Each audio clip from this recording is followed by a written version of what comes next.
The sun above Provence is a tyrant today, a blazing white furnace that bleeds all color from the landscape, turning the vibrant hills of 1320 into a hazy, shimmering mirage. But you are not in the sun. You have escaped. You have retreated into the cool, silent throat of the earth, beneath the monastery, deep under the thick-walled cloisters, where time itself seems to slow to a crawl. You have found the cellar. It is a world of vaulted limestone and ancient shadows, a subterranean cathedral of peace where the temperature remains a perfect crisp embrace, untouched by the season's fury. Close your eyes and breathe. Can you smell it? It is the scent of the cool, damp earth of the walls, mingled with the faint, lingering aroma of oak wine casks that have rested here for decades. But rising above that sharp and sweet is the fragrance of the harvest. Spread across the massive, hand-hewn oak table before you are bundles of dried lavender, gathered from the fields while the dew still clung to the stalks. You are here to tend to them. This is not labor. It is a sacred rhythm, a meditative ritual that invites your busy mind to finally come to rest. The stone walls around you are thick enough to swallow the sound of the world. Outside, the bells may ring for midday prayer, and the monks may scurry through the cloisters in the heat. But here there is only the quiet. There is only the texture of the dried stalks beneath your fingertips and the soft, peppery rustle of brittle leaves as you lift a bundle. You are perfectly safe in this hidden alcove. The limestone keeps the heat at bay, and the solitude keeps the worries of the world at bay. As you stand at the sturdy table, your hands move with a deliberate, slow grace. You feel the rough, dry texture of the lavender stems. They are fragile, delicate, and immensely peaceful. With a gentle, controlled motion, you untie the twine that binds the first bundle. The fibers give way with a soft, woody snap, a sound so crisp and clean it seems to echo in the rafters. The bundle spills open, and as it does, a cloud of dried purple buds and essential oils fills the cool air, blooming in the stillness like a memory of summer. Your fingers find the base of a stem. You slide your hand downward, feeling the tiny dried buds give way under your touch. They fall like rain into the woven willow basket, a rhythmic soft pattering that mimics the sound of a gentle shower on a summer evening. Each movement is an exercise in mindfulness. You are not thinking about the harvest yields or the monastery accounts or the long walk back up to the surface. You are only thinking about the feel of the stems, the weight of the basket, and the way the lavender scent settles into your lungs, calming your heartbeat and cooling your thoughts. There is no clock here. There is only the rhythm of the work. You pick up another stem. You strip it clean. You let the buds fall. You breathe in and you breathe out. The cellar is your sanctuary, a place of profound, grounded silence. The stone is solid. The floor is steady, and your mind, once crowded and restless, begins to mirror the stillness of the cellar. You are becoming part of the architecture, part of the quiet and part of the slow, unfolding life of this hidden refuge. Let the world stay in the sun where it belongs. You are here, in the cool, purple-scented dark, where everything is finally perfectly still. The work is meditative, almost hypnotic. The way the stems snap, the way the lavender dust dances in the sliver of light filtering from the high, narrow window. It is all designed to bring you peace. You are not rushing. You do not need to. The lavender will be there tomorrow and the day after. For now, you are simply enjoying the act of being present, the act of preparing beauty from the dry harvest. Feel how your muscles relax. Feel how the tension leaves your jaw, your shoulders, and your hands.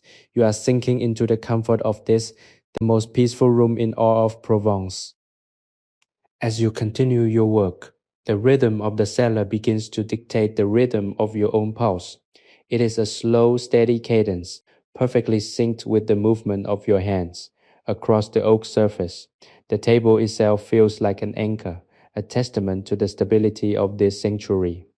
It has witnessed centuries of similar work, yet it remains unyielding and reliable. Its wood worn into soft, smooth grooves where generations of monks have rested their arms. You follow the path of those grooves, letting your fingers trace the history of the timber, feeling the coolness of the wood beneath your warm skin. The environment here is profoundly stable. There is no wind to disturb the piles of lavender, no erratic changes in light or sound. Everything is consistent. This predictability is a balm to a restless spirit. It provides a container in which your thoughts can finally stop racing and begin to settle, much like the lavender buds that drift into the willow basket. You reach for a fresh bundle, your movements becoming more fluid, more instinctive.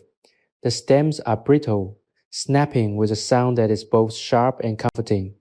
It is a sound of release, the sound of something being freed from its rigid shape to reveal the fragrance held within. Each snap is a punctuation mark in the silence. It marks a moment of transition from the whole to the part, from the plant to the essence, from the world of labor to the world of rest. You find yourself listening for the next snap before it happens, anticipating the tiny, dry crackle that follows. It is a gentle, intimate conversation between your hands and the harvest. The scent is becoming stronger now, a complex perfume of earthy base notes and ethereal floral highs. It fills the room, saturating the cool air until you can almost taste the sweetness of the fields on your tongue. It is a clean, honest scent, devoid of pretense, grounding you firmly in the present moment. Consider the depth of the earth around you. The monastery above is built on faith, but this cellar is built on patience. It is a space designed for storage, for preservation, for the slow maturation of things that need time to become what they are meant to be. Just as the wine in the casks nearby slowly refines its character in the dark, you too are refining your state of mind. You are shedding the outer layers of the day, just as you are shedding the stems from the lavender. You are stripping away the expectations, the chores, and the noise, leaving behind only the essential parts of yourself. This is the beauty of the task. It is a mirror for your own internal process. You are decluttering your consciousness, clearing away the mental debris of the sun-drenched day, and collecting the quiet, fragrant moment in the basket of your mind. The shadows in the room are long and soft, shifting almost imperceptibly as the sun moves across the sky far above. You do not check the passage of time. The very concept of the hour has lost its meaning here. There are no bells in this chamber, only the soft, muffled hum of the world far away. This isolation is your greatest treasure. It is a fortress against the anxieties that usually cling to your thoughts. In the dim light, the purple of the lavender appears almost black, a rich dark hue that seems to absorb the remaining light and store it. You feel a sense of protection. The stone walls, thick and impervious, are a literal shield between you and the demands of the world. You are safe. You are held by the architecture of this ancient place. The coolness of the cellar is not cold. It is refreshing, a soothing compress for your weary mind. It is a physical sensation that signals to your body that it is time to slow down, time to soften, and time to let go of the burden of being alert. With each handful of lavender, you feel your breath becoming deeper and slower. You're not trying to reach a goal. You're not trying to finish the pile. The pile will be finished when it is finished. Your only goal is the experience of the work itself. This is the secret of the monks who have worked here before you. The work is the prayer, and the prayer is the work. There is no separation between the act of stripping the lavender and the act of finding peace. They are one and the same. You pick up a stalk, you feel the texture of the leaves. You slide your fingers down the length of the stem, and you witness the buds falling. It is a complete cycle, a miniature lifespan of purpose and completion, and then you start again. It is a cycle of renewal that echoes the cycles of the seasons, the cycles of the days, and the cycles of your own breath. You are in perfect harmony with the space, a quiet observer of the rhythm of nature, brought indoors and held in the stillness of the stone. The atmosphere in the room is heavy with the scent, a thick purple-hued fragrance that feels like a soft blanket draped over your shoulders. You find that you are no longer thinking in words. Your mind has moved past the need for language. It is simply existing, experiencing the sensations as they come. The cool air on your cheeks, the scent of the lavender, the feel of the wood, the rhythmic sound of the snapping stems. It is a rare and precious state of being. You are fully present, anchored by the simple manual labor. The world outside, with its heat and its demands, feels like a dream you once had, something distant and fading. This reality, this cellar, this work is the only thing that is true. And in this truth, you find a deep, resonant calm that starts in your chest and radiates outward to your limbs. You are resting while you work. You are recovering your strength by expending it on something simple and kind. This is the sanctuary you have sought, and now that you have found it, you realize that you never really have to leave it. It is a place you carry with you, a memory of stone and lavender that you can return to whenever the world becomes too loud. The air in the cellar remains perfectly still, a calm, cool reservoir of tranquility that seems to expand with every breath you take. You have settled into a deeper rhythm now, one where your hands move almost independently of your conscious thought, guided by a muscle memory that feels ancient and inherited. There is a profound sense of continuity in this space. You think of the monks who stood at this very table 500, perhaps 600 years ago, their fingers calloused and stained by the same purple dust, their hearts seeking the same respite from the world above. By performing this task, you are participating in a long silent lineage of peace. You are not alone in this cellar. You are joined by the echoes of those who found their sanctuary in the same simple rhythmic labor. This realization brings a layer of comfort that is hard to name, a feeling of being part of something much larger, something that transcends the fleeting pressures of the current year. You pick up a fresh bundle, testing its weight. It is lighter than the others, perhaps harvested from a sunnier patch on the slope. Its stalks thinner and more brittle. As you untie the binding, the sound is delicate, a whisper against the vast silence of the vaulted chamber. The lavender spills across the oak like a miniature tide, the tiny buds glinting in the dim atmospheric light. You begin to work, the dry stalks snapping with that familiar rhythmic pulse. The sound is grounding. It serves as a heartbeat for the room, a steady, metronomic beat that draws you deeper into a meditative trance. Each snap is a release.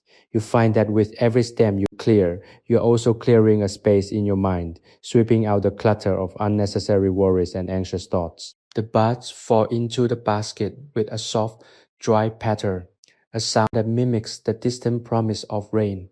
Though here the air is perfectly dry and cool, preserved by the massive stone walls, the scent is all-encompassing now. It is not merely a smell. It is a texture, a weight that presses gently against your skin. It carries notes of the wild, untamed hills of Provence, the dry grass, the sun-warmed earth, the fleeting touch of mountain air, all distilled into this potent floral essence. You close your eyes for a moment, letting the fragrance wash over you. It acts as a sedative, smoothing out the frayed edges of your nerves and knitting together the scattered pieces of your focus.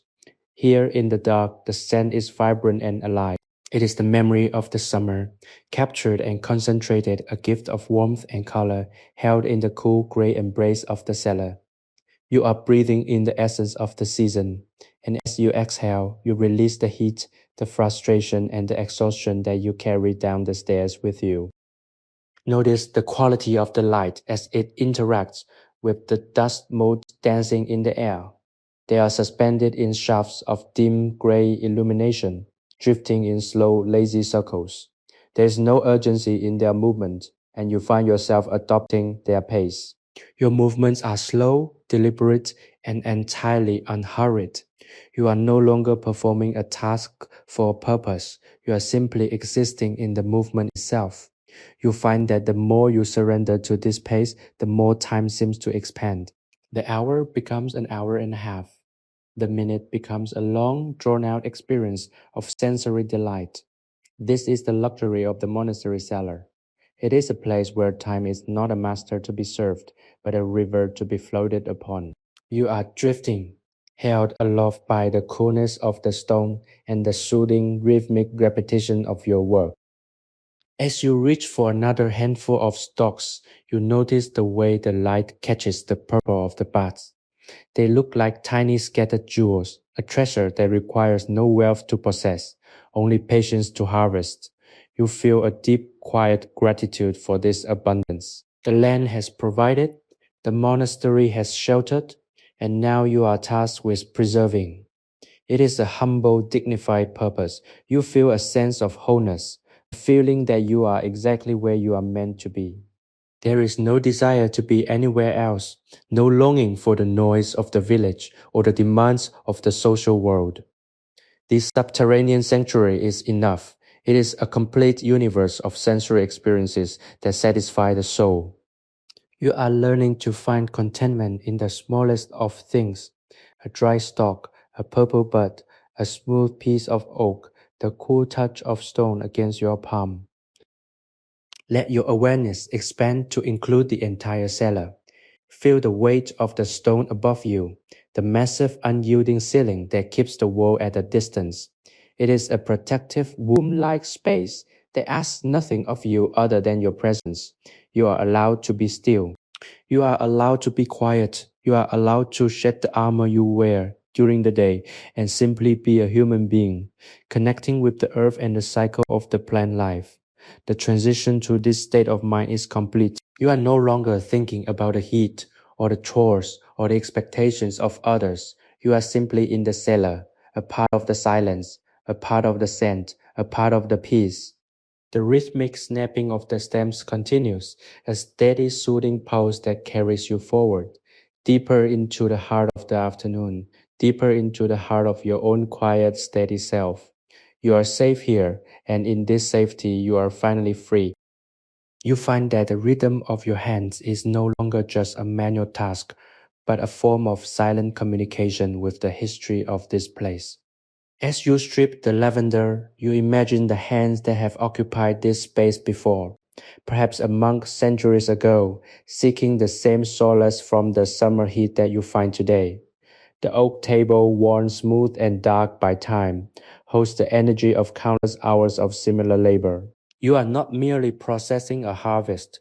You are maintaining a tradition of mindfulness that has been carved into these stone walls. The air is thick with the scent of dried floral notes and a faint sweet musk of the earth, creating an environment that encourages you to let go of every lingering thought of the outside world.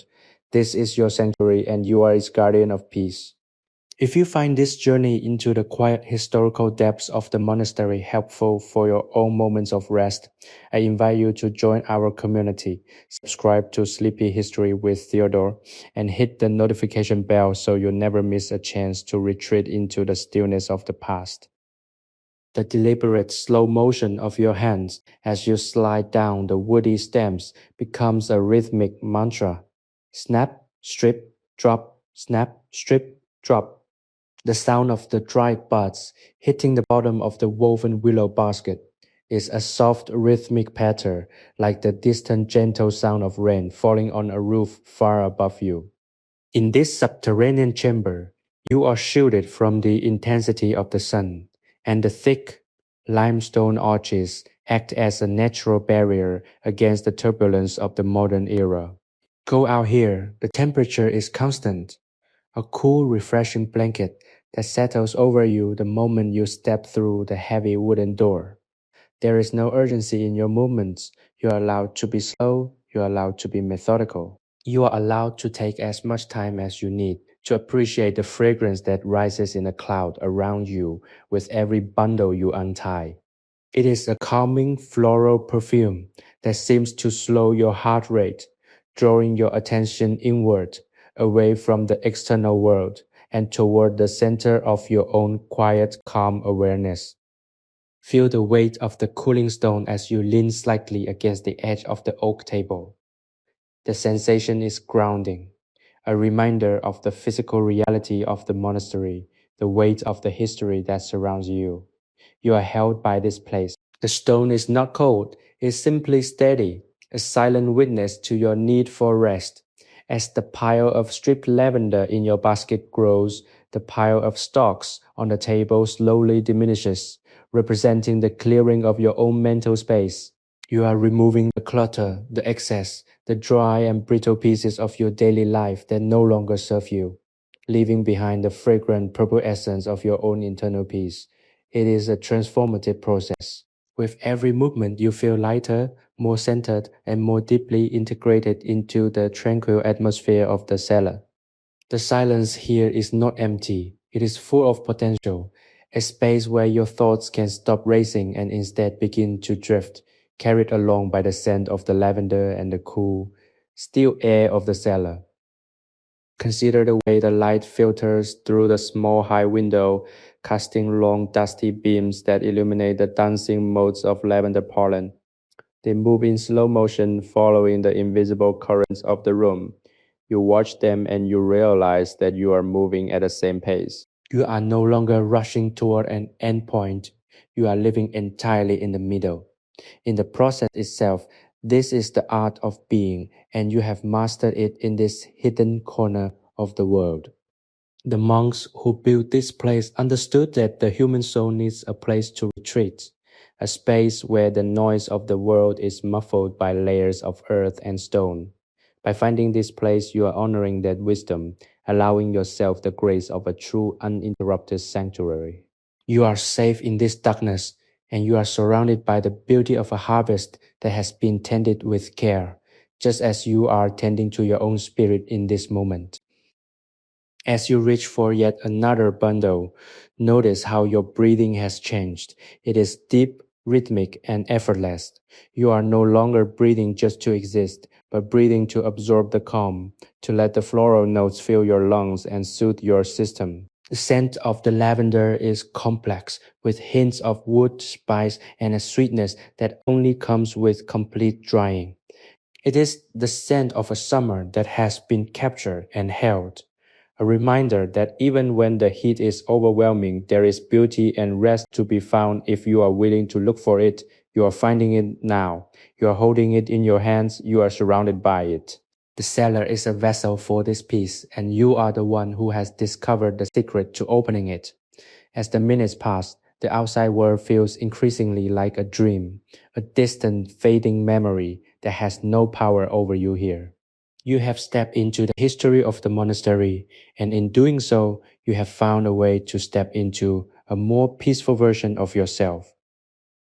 The stillness of the cellar is so profound that you begin to perceive the subtle shifting textures of the air itself. It is not just cool, it is alive with the slow, heavy scent of earth and the sharp, bright clarity of the lavender.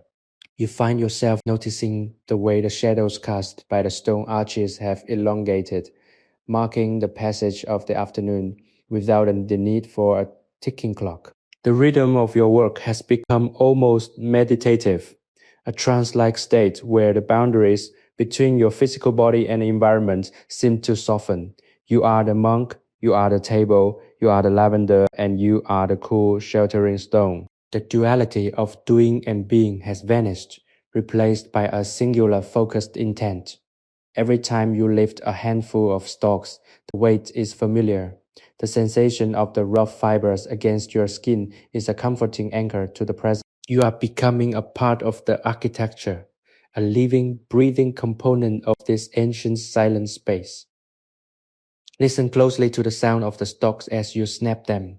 It is a dry, clean sound that reverberates faintly off the vaulted ceiling. It is a sound that has occurred in this exact spot for centuries, a perennial ritual of preparation and preservation. You are adding your own small chapter to this history. The monastery above may be filled with the bustling activity of life, the preparation of meals, the mending of robes, the quiet debates of scholars. But down here you have found the bedrock of the institution. You have found the point of stillness upon which everything else turns. This discovery feels like a revelation. You realize that you do not need to perform, you do not need to produce, and you do not need to succeed in the way the world expects. You only need to be present, to be mindful, and to offer your labor as a simple act of devotion to the quiet. The lavender buds themselves are fascinating. If you look closely, they are tiny, intricate, and perfectly formed, even in their dried state. They represent the life that was and the fragrance that continues to endure long after the plant has been harvested. There is a lesson in this for you that even in the drying, in the letting go, there is a transformation into something more potent, more concentrated, and more lasting. You're going through a similar transformation. You are shedding the excess, the parts of yourself that are brittle or frayed, and you are refining your essence. You are becoming more concentrated in your purpose, more centered in your calm, and more resilient in your peace. The cellar is the crucible for this change. It is the safe, dark place where the transformation can occur without judgment or observation. Feel the way your shoulders have dropped, how the muscles in your neck have loosened, and how your jaw, so often clenched in the stress of the day, has finally relaxed. The air in the cellar is so cool that it feels like a refreshing veil against your skin. It invites you to breathe deeply, to draw the oxygen and the floral scent into the deepest reaches of your lungs. As you do, you feel a sense of expansion in your chest. You are no longer cramped by the worries of the world. You are breathing in the space of the cellar, the vastness of the stone, and the timelessness of the monastery. It is a feeling of immense relief, a shedding of armor that you didn't even realize you were wearing. You are becoming softer, more receptive to the quiet beauty of the moment. Observe the way the wicker of your basket hums softly as it catches the falling buds. It is a gentle, organic sound, a music of nature that complements the earthy aroma of the cellar. You are surrounded by natural materials, stone, oak, willow, lavender. These are the elements that have sustained humanity for generations, and they possess a grounding energy that is entirely different from the artificial synthetic environment of the modern world. Here, you are plugged back into the earth. You are part of the cycle. You are an observer of the natural rhythm, and because you are part of it, you do not have to struggle against it. You simply move with the flow of the work, letting the time pass as it will. Content in the knowledge that you are safe, you are provided for, and you are entirely at peace. As the afternoon deepens, the atmosphere in the room shifts. The light through the high window changes from a bright, dusty beam to a softer, more golden glow, reflecting the setting sun as it begins its descent outside. You do not feel the change as a loss, but as a deepening of the sanctuary. The shadows grow longer, more protective, wrapping the cellar in a cloak of privacy. You are hidden here, you are tucked away in the heart of the monastery, in a space that was designed for exactly this kind of quiet, solitary work. It is a privilege to be here, to have found this moment of pure, unadulterated rest. You find yourself wanting to stay, to keep stripping the lavender forever, to keep breathing the scent, and to keep existing in this state of perpetual calm grace. There is no desire for the world outside. There is only this room, this work, and this overwhelming, beautiful, and deeply earned peace. You are home. The transition as the light shifts is subtle, yet you feel it deep within your marrow. The golden hue that once pierced the darkness now softens, spreading out like a quiet amber tide across the uneven limestone floor. Everything in this room feels as if it has been cast in a dream, a moment frozen between the heat of the day and the cool promise of the coming night. You find that your movements have slowed even further. You are no longer merely working, you are dancing with the materials. Your fingers trace the length of the brittle stems with an almost reverent gentleness, feeling the microscopic textures, the dried nodes, and the tiny velvet-like buds that cling to the tips. Every sensation is heightened. The coolness of the cellar is no longer just a temperature. It is a weight, a heavy, comforting presence that presses against your back and shoulders, reminding you that you're anchored to the solid, ancient bedrock of the world. There is a profound silence that follows each movement. When you drop a cluster of buds into the willow basket, the resulting sound, a tiny whispering rustle, seems to travel up the high, vaulted ceiling and linger there, dancing in the air before it dissolves into the shadows. You are listening to the architecture of the space as much as you are listening to the sound of your own labor. The monastery has a heartbeat, and tonight you have found it in this cellar. It is a slow, steady pulse that keeps time, not with the frantic pace of human invention, but with the eternal, slow rotation of the earth itself. You are perfectly in sync with this heartbeat. Your worries, which previously felt so heavy and urgent, have now become distant echoes, losing their power as you descend further into this state of meditative surrender. You are realizing that peace is not something you have to search for, it is something you simply allow to happen. The lavender has become more than just an herb. It is the physical manifestation of the serenity you have been cultivating. As you strip the buds, their oils are released, not in a burst, but in a slow, steady exhalation that perfumes the entire room. This is the aroma of the fields, yes, but it is also the aroma of the earth after a long needed rain. It is the scent of memory and the promise of rest. You find that you are breathing in the aroma as if it was sustenance, feeling it fill your chest and clear your mind, washing away the remnants of the day's obligations. You are becoming a part of this fragrance, and it in turn is becoming a part of you. In this dim purple shadowed room, you are being refined. The rough edges of your persona, the jagged parts of your identity that have been weathered by the world, are being smoothed out by the steady, repetitive, and gentle nature of this task. Consider the luxury of this solitude. How rarely in the world above are you granted a space that asks absolutely nothing of you. Usually you are measured by your output, your speed, your efficiency, and your success. But here, in this monastic cellar, the criteria for worth have been completely inverted. Your worth is not determined by how much lavender you process, but by the depths of your presence while you do it. The monks who designed this life knew that the only true way to serve the higher power they sought was to first find the stillness within themselves. They created this environment, the thick walls, the low light, the cool subterranean air, as a tool for their very purpose. You are the beneficiary of their wisdom. You are inheriting a space that has been honed for centuries to facilitate the exact kind of quiet, meditative rest that you are currently experiencing. As you lean against the heavy dark oak of the table, you feel its history beneath your fingertips. It has been polished by the friction of thousands of hands, and now it is polishing you. The wood is cool, smooth, and utterly reliable. It holds your weight with an indifference that is in itself a form of grace. You are safe here.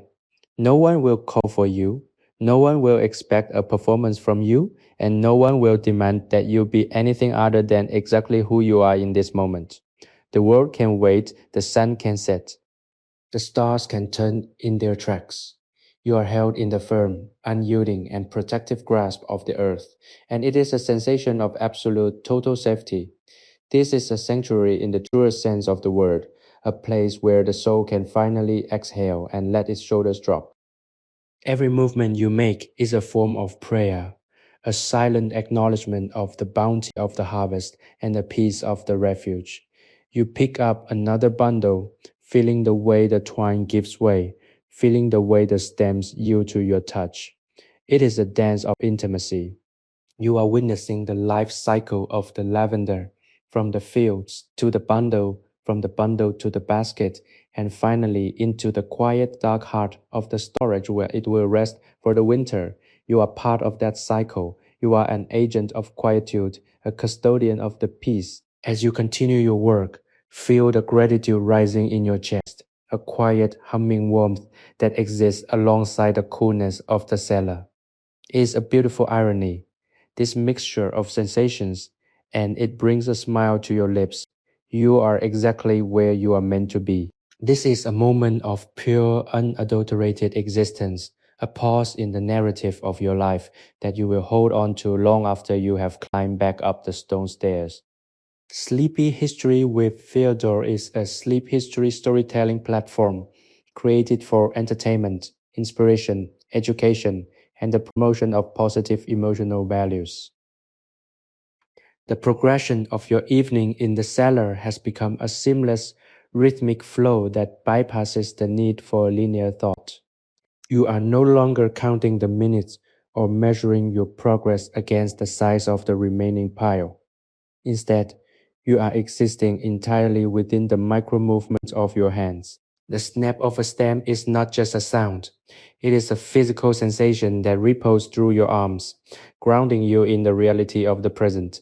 Because the air remains perfectly cool and stable, your body has stopped its constant subconscious adjustment to the environment. You are no longer fighting the heat of the day or the restlessness of your thoughts. You have surrendered to the temperature of the stone, allowing the coolness to seep into your limbs until you feel as though you are part of the very cellar itself. It is a profound feeling of being firmly anchored, as if you have grown roots deep into the limestone floor of the monastery. The scent of the lavender has deepened, thickening in the cool, still air until it feels almost tangible. It is a rich, complex perfume, earthy, floral, and deeply medicinal. It tells the story of the summer, of the way the sun was absorbed into the stalks and held there in the fields, waiting to be released in the dark, quiet sanctuary of the cellar. With every handful of buds you strip, you are releasing a small pocket of that stored sunlight, creating a cloud of fragrance that envelops you in a gentle, protective embrace. You find that you are breathing deeper than you have all day, drawing the essence of the lavender into your lungs and letting it settle into your bloodstream, slowing your heart rate and smoothing out the jagged edges of your mind. It is a natural, organic form of meditation, one that has been practiced by those who tend the land and the spirit for generations. Consider the intimacy of this space. The shadows are your companions, shifting softly as the light outside wanes further. The high, narrow window, which once served as a source of orientation, has now become a fading gray portal to a world that feels increasingly irrelevant. You are in the heart of the monastery now, a place that exists outside of the normal flow of time. The thick stone walls serve as a barrier, protecting you from the noise, the demands, and the relentless speed of the world beyond these stairs. In this silence, you are allowed to be vulnerable. You are allowed to be tired. You are allowed to be still. There is a sacredness in this permission. In a world that often demands constant productivity and relentless engagement, having a space where you can simply exist without requirement is a rare and profound gift. You are currently dwelling in that gift. Your hands have developed a unique fluid intelligence. They find the base of the stem. They apply the exact amount of pressure needed, and they strip the buds with a grace that is both efficient and incredibly gentle. There is no tension in your wrist. There is no strain in your fingers. You are working with the plant, not against it. You recognize the structure of each stalk, the way the buds are arranged in neat, tiny clusters, and the way they are designed to be released when the time is right. It is a process of refinement, of separating the essence from the frame, and you find that this mirrors the process of your own evening. You are separating your essential quiet self from the framework of your daily worries and external obligations. You are leaving the stalks, the dry bits of anxiety, and the unnecessary noise behind on the oak table. And you are gathering the buds, the pure, aromatic, peaceful moments into your basket. The silence here is not empty. It is a resonant, living thing. It has a depth that you can feel against your skin, a presence that suggests the long history of this cellar. You are aware in a quiet, non-intellectual way of the ghosts of the past, not as figures, but as a residue of intent. The peace you feel is a cumulative thing, the result of centuries of prayer, contemplation, and quiet labor by those who walked this monastery before you. You are tapping into a reservoir of calm that has been carefully built and preserved. This realization brings a sense of comfort and belonging. You are not a solitary actor in a vacuum. You are a continuation of a lineage. You are part of the ongoing story of this place. And by resting here, you are keeping the story alive. The stability of the cellar is the stability of your own mind, a firm foundation upon which you can rest your heaviest thoughts and find them transformed into something lighter, something easier to bear. As you continue the work, you find yourself letting go of the need for an ending. You do not care when the basket will be full, nor when the table will be empty.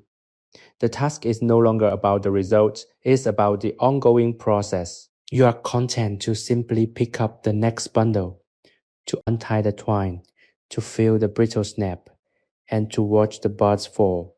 It is a loop of satisfaction, a cycle that confirms that all is well. The world outside may be in chaos.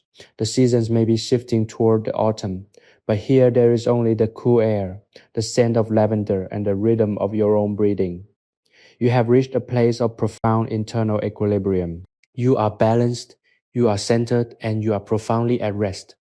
The cellar, with its stone, its shadow, and its scent, has become the world. And in this world, you are finally, truly, and completely at home. The darkness within the cellar has deepened into a rich, velvety indigo, wrapping around the stone arches like a heavy protective blanket. You find that your eyes have adjusted perfectly to the dimness, allowing you to see the textures of the room in exquisite detail. The grain of the ancient oak table stands out, a topography of history under your fingertips, while the lavender bundles glow with a faint, muted purple in the shadows. You are no longer navigating by sight but by touch and by the soft, intuitive rhythm of your own heart. The air is cool and still a consistent, refreshing element that keeps your skin refreshed and your mind remarkably clear. There is no desire to be anywhere else. You have transitioned into a state of deep, restorative rest, where the simple act of breathing in the fragrance of the lavender is enough to sustain your sense of peace. The world outside, with its distant complexities and fleeting concerns, feels like a story you once heard but no longer need to inhabit. You feel a profound sense of gratitude for this space. The thick limestone walls serve as a barrier, not just against the physical heat of the summer sun, but against the emotional heat of the day. They absorb the noise and the friction of the world and neutralize them, leaving behind only this, the silent aromatic sanctuary of the monastery cellar. You realize that this room is an extension of your own capacity for stillness. It is a physical place where you can deposit your burdens, letting them fall away just as the lavender buds fall into the wicker basket. You are unburdening yourself, one handful at a time. The physical weight of the bundles is slowly decreasing, and the corresponding mental weight of your own life is lifting, creating a sensation of lightness that is both surprising and deeply welcome. You are becoming as light and airy as the dried lavender itself. Consider the significance of the sound you are creating. The soft, rhythmic snapping of the stems is a sound that has been heard in this monastery for centuries. It is a sound of preparation, of making something ready for the winter months ahead. You are participating in a cycle that is ancient and vital. There is a great deal of comfort in knowing that you are following a path that has been walked by others before you. You are part of a lineage of people who understood that there is a time for activity and a time for silence, a time for the harvest and a time for the cellar. By honoring this rhythm, you are finding your place within the larger order of things. It is a humble, quiet role, but it is one that grants you access to a depth of peace that is otherwise inaccessible in the rush of daily life. You are satisfied to be here, to be this, to be doing this. The scent has changed slightly as the hours have passed, becoming more mellow, more deeply ingrained into the very fabric of the room. It is a grounding scent, one that anchors you to the earth and reminds you of the cycle of growth and harvest. It is the smell of a promise kept, the promise that after the heat of summer and the labor of the harvest, there will be a time of rest. You are experiencing that rest right now. It is not an active, energetic rest, but a passive, receptive one, where you are allowing the atmosphere of the cellar to wash over you and cleanse your spirit. You find that you can let go of the need to be productive, the need to be right, and the need to be anywhere but where you are. You are entirely content with the simple repetitive task of stripping the lavender, letting the buds fall, and breathing the cool, fragrant air. As you reach for the final few bundles, you notice that your movements have become almost entirely unconscious. Your hands are working with a grace and ease that suggests you could do this forever. There is a beautiful, hypnotic quality to the work that prevents your mind from drifting back into old, anxious habits. Every time you touch a stalk, you are reminded that you are here, in this cellar, in this year of 1320, and that you are safe. The stone walls around you are not going anywhere. The monastery is not going anywhere. The peace you have found is not going anywhere. It is a permanent fixture of this space, a treasure that is always here, waiting to be accessed by those who are willing to step out of the sun and into the cool, dark sanctuary. You have found it, and now you have the chance to fully inhabit it. The sense of safety you feel is absolute. There is no danger here, only the soft, cooling embrace of the dark and the familiar scent of the lavender. You feel as though you are tucked away in a place that the world cannot touch, a secret corner of existence where you can recover your strength and recalibrate your spirit. It is a powerful transformative experience, one that leaves you feeling renewed and deeply centered. You are not the same person who walked down those stone stairs earlier in the day.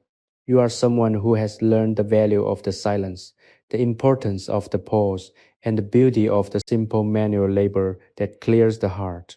Sleepy History with Theodore combines the power of AI to reimagine fictional historical tales, bringing peace, relaxation, and positive emotional values to our listeners. The rhythm of the cellar has become the only clock you need.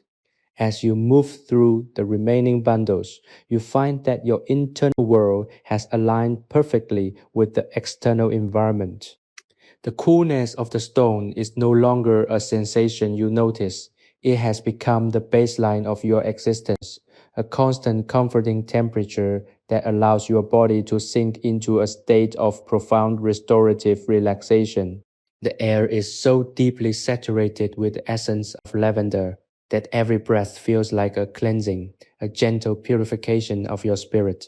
You are shedding the last vestiges of your day's stress, watching it dissolve into the purple dust that dances in the low light. This is a moment of pure, uninterrupted solitude, and I hope this sanctuary of sound and story provides the peace you seek. If you are finding comfort in this monastic retreat, I invite you to subscribe to our channel, share these stories with those who need a moment of calm, and hit the notification bell to stay updated with our future historical escapes. You feel a profound sense of lightness as the final bundles are laid out upon the oak table. The sheer volume of work that once seemed daunting has been transformed through your persistent meditative attention into a simple, manageable process. You realize that this is a metaphor for the challenges you face in your own life.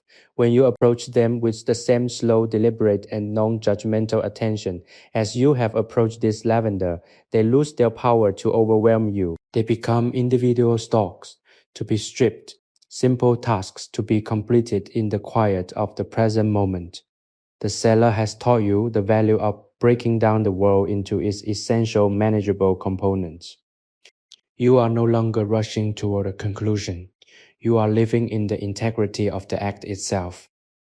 Consider the texture of the oak table one more time as you clear the last of the debris. It is smooth, cool, and welcoming, a surface that has supported so many before you. You feel a connection to those past residents of the monastery, the brothers and lay people who found their balance here amidst the cool shadows. By being here, you are participating in a timeless tradition of preservation and reflection. You are not just harvesting an herb, you are harvesting peace. You are taking the chaos of the world and distilling it into something fragrant, usable, and calm. This is your gift to yourself. As you sweep the last of the fallen buds into your basket, you feel a sense of profound accomplishment, not because the task is finished, but because you have managed to inhabit the time it took to complete it with such grace. The scent is now so pervasive that it feels like a physical part of the room. A fragrant architecture built into the stone itself. It is a sweet, medicinal, and deeply woody perfume that clings to your robes and settles into your hair. It is the scent of a safe harbor, a place where the storms of the outside world are reduced to nothing more than a whisper. You feel the weight of your own body differently. Now, you are not heavy with fatigue or burdened by expectation. You are settled, grounded, and physically at ease. The cool air has worked its way into your skin, soothing any remaining tension and leaving you feeling refreshed in a way that sleep alone often fails to achieve. This is the restorative power of the monastery, the quiet subterranean magic of the cellar. As you stand up from the table, your joints feel fluid and relaxed. You have been sitting in this meditative posture for hours, yet you feel no stiffness. The environment has protected your physical health just as it has nurtured your mental well-being. You take one last look around the cellar, absorbing the sight of the vaulted arches, the deep dark corners, and the simple functional beauty of the tools you have used. You are leaving, but you are carrying the essence of this place with you. It is a memory of coolness, of fragrance, and of the profound, unshakable power of the present moment. You have been transformed by this experience, and the quiet of the monastery is now a part of your own internal landscape, a sanctuary you can return to whenever the heat and the noise of the world threaten to overwhelm your peace. The act of leaving the cellar is as slow and intentional as your arrival. You do not rush toward the staircase, nor do you cast a backward glance that might break the spell of the silence. Instead, you move with the lingering grace of the work you have just completed. The floor beneath your boots is hard, cool, and ancient, offering a solid foundation for your ascent. With every step towards the heavy wooden door, you feel a gentle transition in the air. The temperature begins to shift, becoming slightly less sharp, carrying faint, earthy traces of the cloister above. Yet you carry the cold, clean essence of the cellar within you, a protective inner layer that remains impervious to the changing conditions. You reach for the iron handle, cold and textured against your palm, and push the door open with a quiet, measured strength that has been renewed by your time in the dark. Emerging from the cellar is not a loss of your sanctuary, but an expansion of it. You step into the quiet, dim passage leading toward the cloister, and you realize that the peace you cultivated downstairs is something you can carry upward into the rest of the monastery. The transition is subtle. You are moving back into the flow of life, but you are doing so with a tempered spirit. Your breathing remains slow, regulated by the rhythmic memory of the lavender harvest. You have learned that the silence is not merely a geographic location, but a state of mind that can be maintained regardless of where you stand. The monastery's architecture, with its thick walls and vaulted ceilings, continues to act as a buffer, and you feel the weight of the stone above you as a familiar grounding presence. You are not yet returning to the blinding sun. You are in the transitional space where the shadows still hold the memory of the cellar. Your heart feels unburdened, the previous tension of the day having been completely replaced by a soft humming contentment. You recall the image of the lavender buds, a vast purple-hued collection of potential now safely stored in the baskets. It is a satisfying thought, the idea that you have contributed to the preparation for the coming winter. There is a deeply rooted human pleasure in this type of work, a sense of having aligned yourself with the necessary rhythms of nature. You feel a quiet internal smile as you walk through the corridor. You are no longer concerned with the ticking of a clock or the obligations of the community. You are simply moving through the space present in your own body, aware of the gentle brush of your habit against the stone walls and the soft, rhythmic sound of your own footsteps on the floor. The corridor eventually opens up toward the cloisters, and you see the faint, diffused light of the early evening filtering through the arched pillars. The harsh midday sun has long since vanished, replaced by a softer, more forgiving glow that honors the cooling earth. You pause for a moment under one of the arches, leaning your shoulder against the cool stone, just as you did at the table. The familiarity of the sensation is a comfort. You are not rushing to rejoin the world. You are taking the time to observe the transition, to watch the way the architecture catches the light and turns it into something gentle and diffused. This is a lesson in perspective. You can look at the same environment and, because of your time in the cellar, perceive it with a deeper, more profound stillness.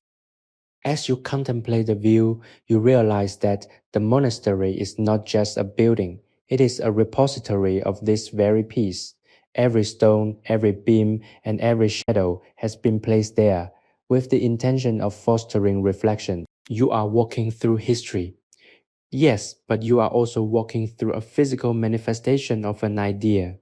The idea that human beings are capable of transcendence, that we can rise above our anxieties if we create the right conditions for our own growth. The lavender in the cellar was the catalyst for your own internal harvest, a way to strip away the unnecessary and focus on the core of your being.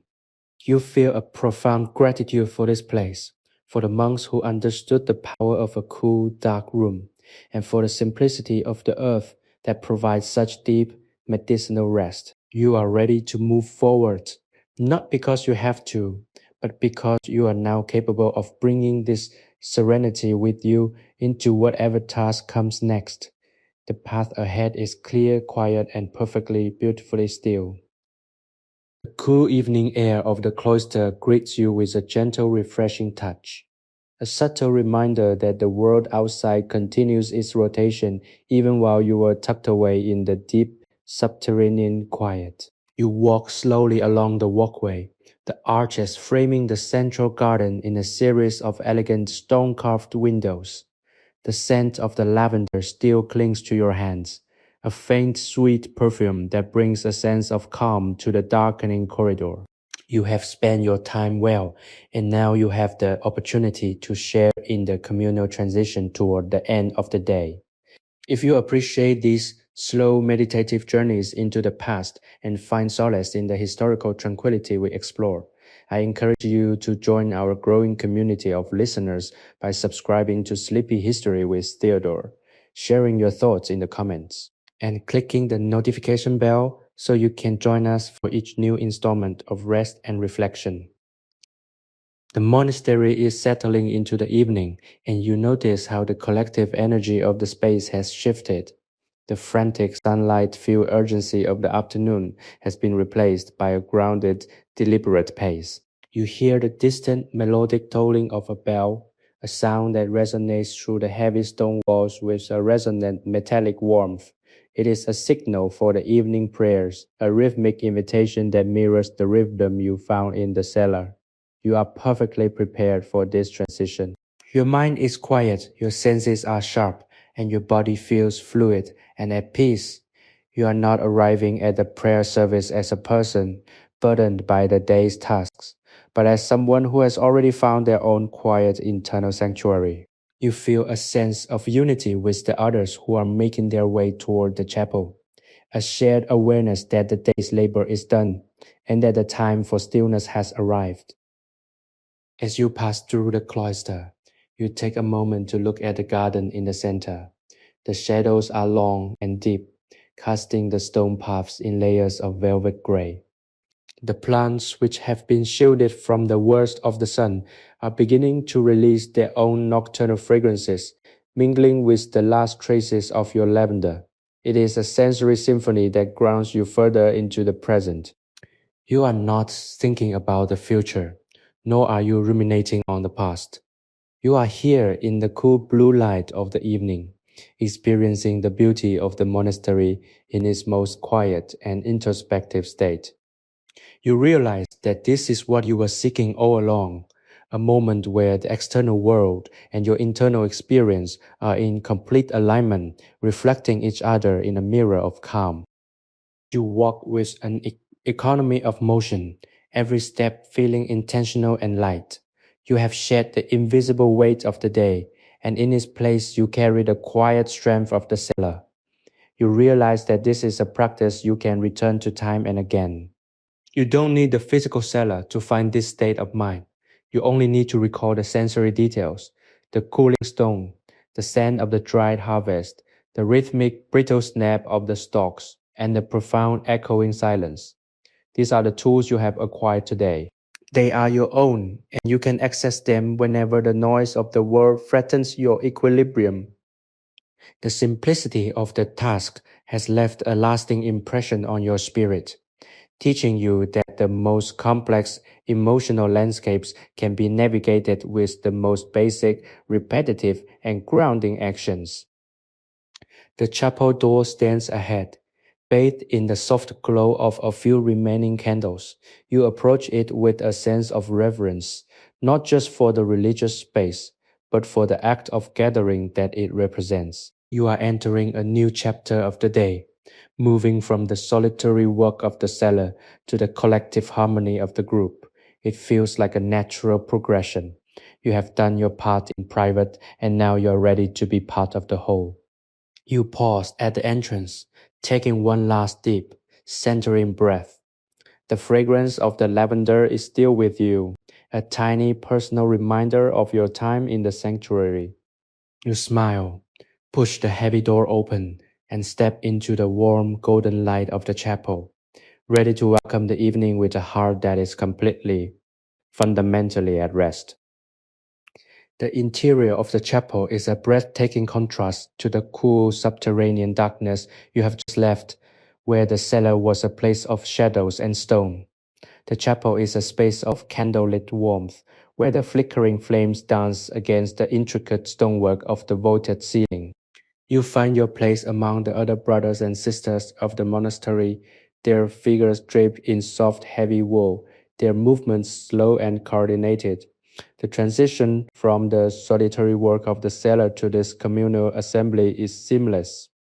You are still carrying the quiet of the underground with you, that profound sense of groundedness that comes from having spent hours in the company of the earth's own cooling foundation. You stand with your hands resting easily at your sides, your posture relaxed, your mind a clear, still pool reflecting the candlelight. There is a sense of belonging here, a recognition that everyone present has come from their own version of the day's labor, all seeking the same restorative end to their efforts. The chanting begins, a low melodic hum that rises and falls like the tide.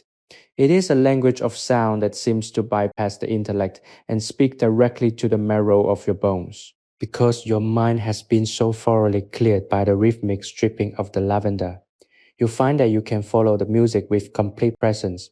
You are not wondering when the service will end, nor are you distracted by thoughts of what you should have done differently today. You are simply there, a vessel for the melody, allowing the vibrations to wash over you, smoothing out the last tiny tremors of stress in your nervous system. The acoustics of the chapel are divine, the stone walls designed to carry the human voice into a realm of ethereal beauty.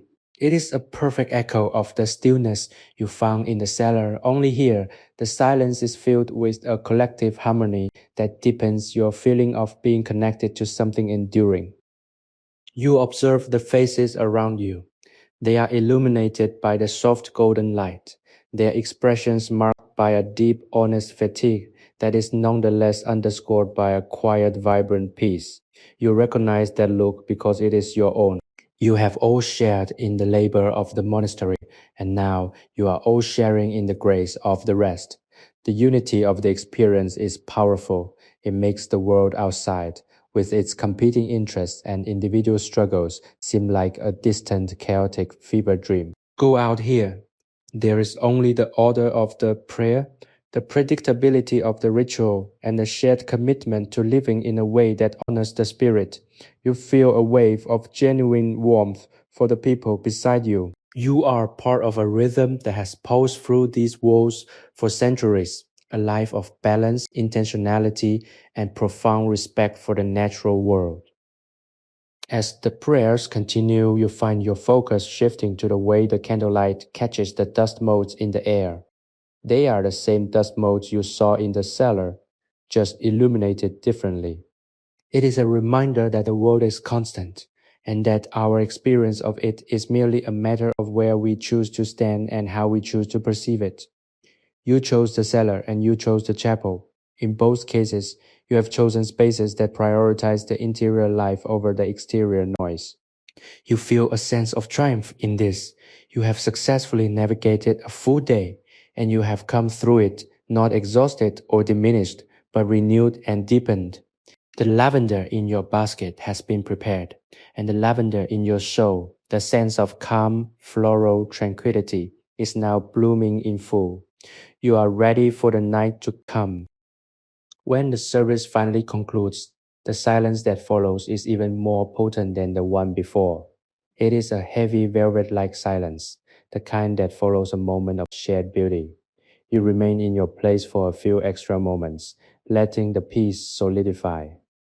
The transition from here to your sleeping quarters will be the final step of the day. You move toward the door with the same measured pace you have maintained since leaving the cellar.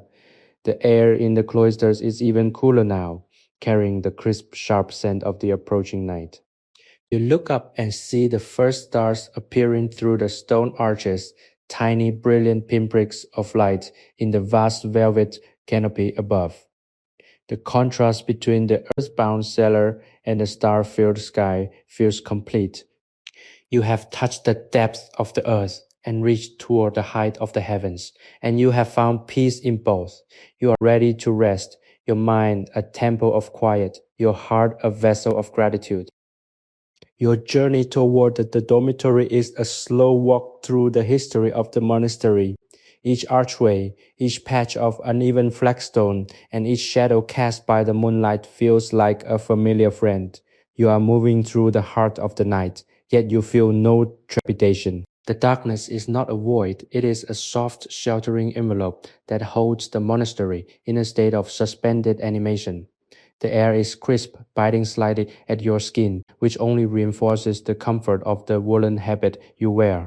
You find that you are walking with a lightness that defies the physical exertion of the day. The labor of stripping the lavender, which should have left your hands weary and your back aching, has instead left you feeling strangely invigorated. It is as if the rhythmic, meditative nature of the work has realigned your physical frame, clearing away the knots of stress that usually accumulate during the day. As you pass the library, the moonlight spills through the tall, narrow windows, casting geometric patterns of silver across the floor. You pause to look inside. The rows of vellum-bound books, resting in their ancient shelves, seem to be sleeping, waiting for the morning to wake their wisdom. There is a profound sense of continuity in this space. Just as the books store the knowledge of the past, you feel that your own body and mind have become a storehouse for the peace you have gathered today. You are a vessel of the cellar's quiet. You have internalized the temperature of the stone, the smell of the harvest, and the sound of the stalks. These are now part of your own repository, accessible to you whenever you need to retreat from the world. You are grateful for this. It feels like a genuine, earned treasure, something that no one can take away from you. Reaching the threshold of the dormitory, you pause to listen to the silence. It is not an absolute silence, for the monastery is a living thing, even in the deep of the night. There is the faint rhythmic sound of a distant wind moving through the valley, the soft hoot of an owl, and the gentle, almost imperceptible breathing of the brothers and sisters who are already resting within. It is a comforting sound, a reminder that you are part of a community. Even in your solitude, you feel a deep, abiding sense of belonging. You're not a guest here. You're a participant in a way of life that values the soul's need for rest and contemplation. This knowledge provides an additional layer of security, a feeling that you are held by the monastery, just as the monastery is held by the landscape of Provence. You enter the dormitory and the space greets you with the familiar calming scent of beeswax and old wood.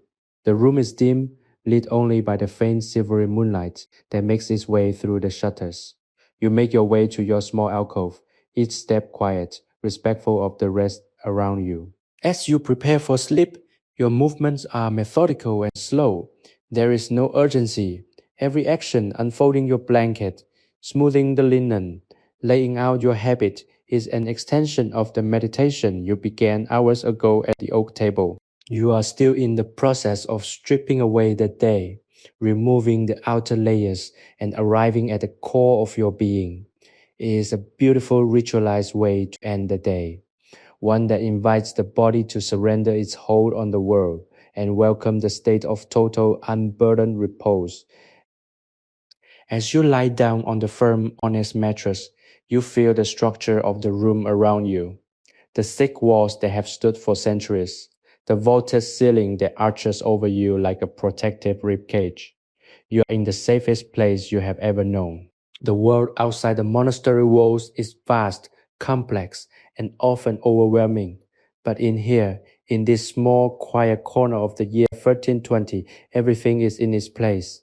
You close your eyes, and immediately the image of the lavender comes to your mind. You see the purple buds, you feel the snap of the stems, and you breathe in the phantom scent of the harvest. The memory is so vivid that it acts as a bridge to sleep. You are drifting, not into the darkness of oblivion, but into a deep, nourishing pool of rest. You have done the work. You have earned the quiet. You are ready to let go.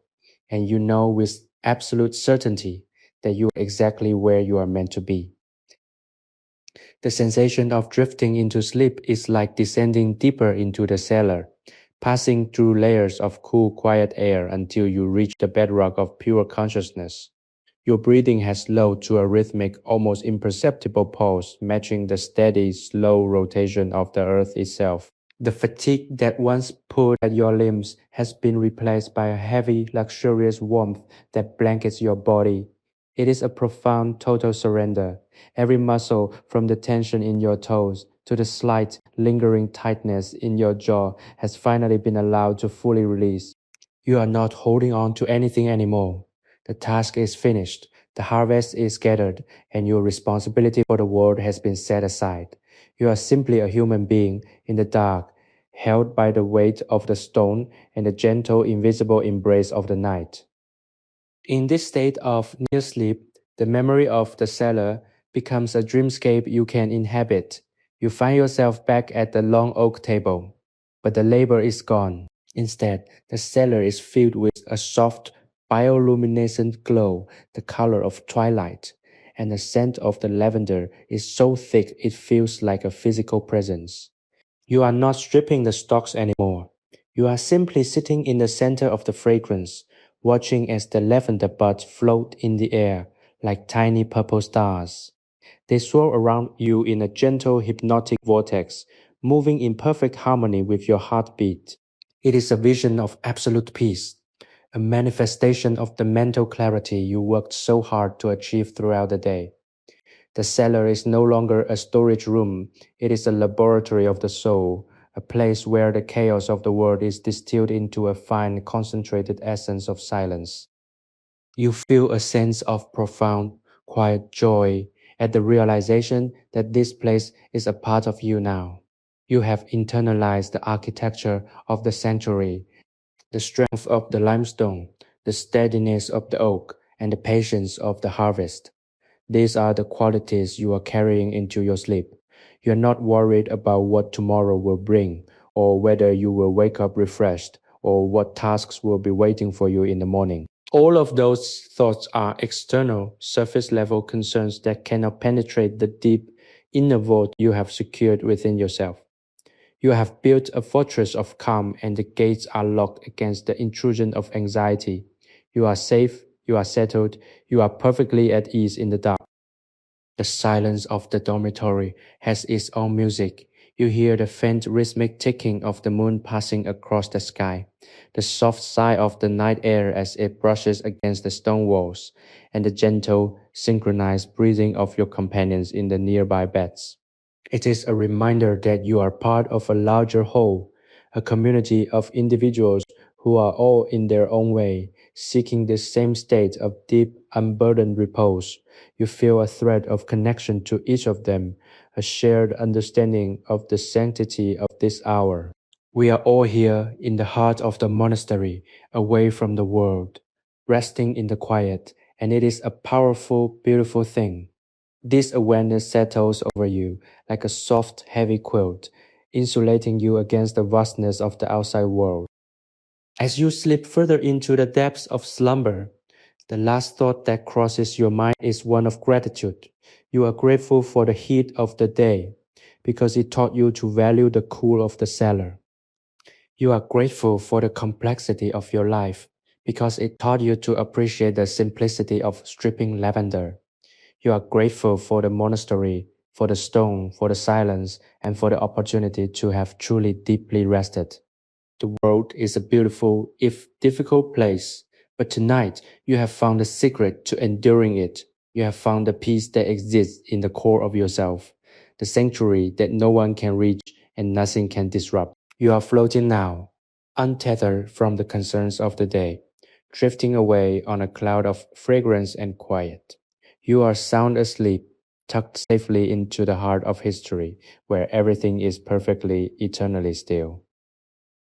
In the deepest reaches of the night, the world around the monastery is absolute, a vast expanse of Provençal hills bathed in silver moonlight.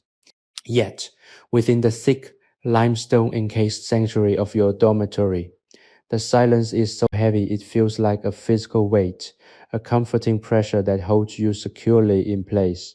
Your sleep is not fragmented, it is a deep, uninterrupted well of stillness. You are experiencing the kind of rest that only comes when the mind has been completely drained of its restless currents.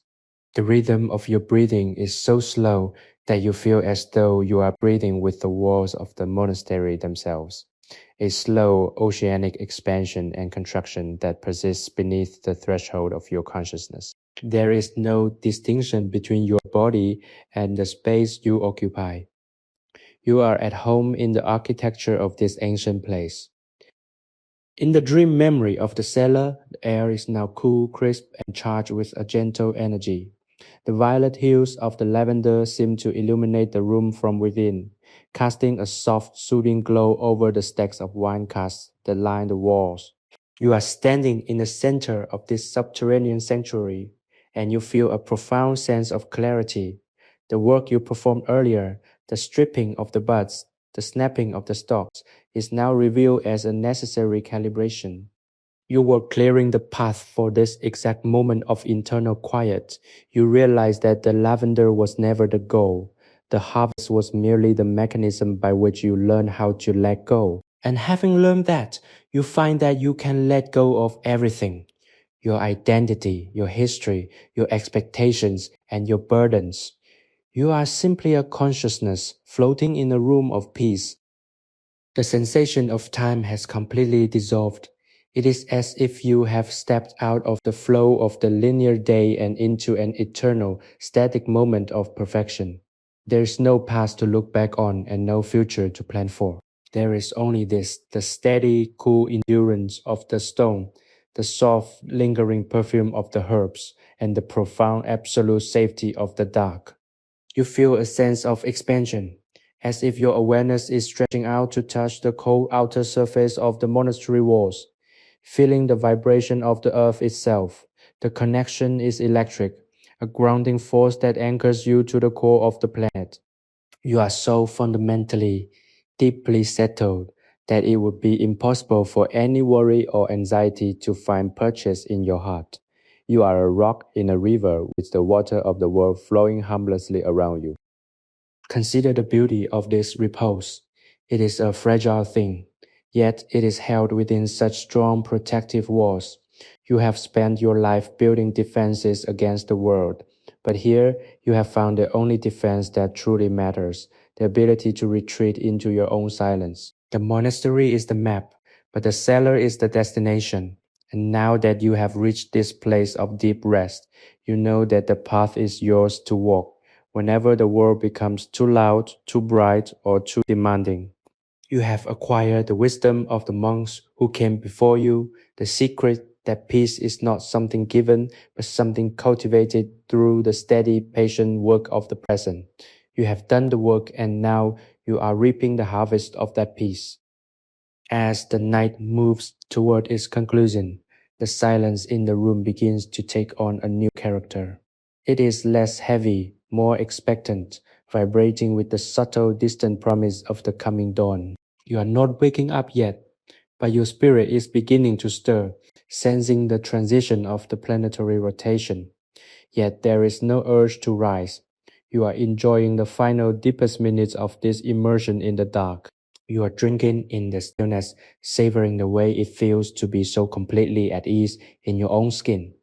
The memory of the day, the blistering heat of the sun, the long walk to the cloisters, the cool descent into the cellar is all distilled into this one pure feeling of calm. You are a creature of the monastery now, a student of the stone and the silence, and you are ready to carry this peace with you into whatever the new day might hold. You are finally, truly, and utterly at rest. The transition from the deep velvet abyss of sleep toward the light of early morning is not a sharp awakening, but a slow unfolding awareness, like a flower blooming in a shadowed corner. You feel the coolness of the air first, the way it brushes against your skin, with a crisp dawn-kissed sharpness that promises a fresh start. The darkness in the room has lost its density, thinning into a pale, translucent gray that reveals the familiar shapes of the dormitory walls. You remain lying still, enjoying the lingering sensation of the peace you have cultivated. Your limbs feel heavy and supple, filled with a quiet, grounded energy that is entirely different from the frantic, caffeine-fueled vitality of the world you left behind. This is the vitality of the earth, a slow-moving, persistent force that has been tempered by the cool limestone and the silence of the cellar. You begin to notice the sounds of the monastery as they re-emerge into the morning light. A distant bird sings, its melody thin and clear in the quiet air, a sharp contrast to the muffled, heavy silence of the night. From somewhere down the hall, you hear the soft, rhythmic shuffling of footsteps, a reminder that the life of the community is beginning again. You do not feel the familiar dread of a new day, nor the need to brace yourself for the demands of the morning. Instead, you feel a calm curiosity. You have been changed by your time in the cellar, and you are interested to see how that change will manifest in the daylight.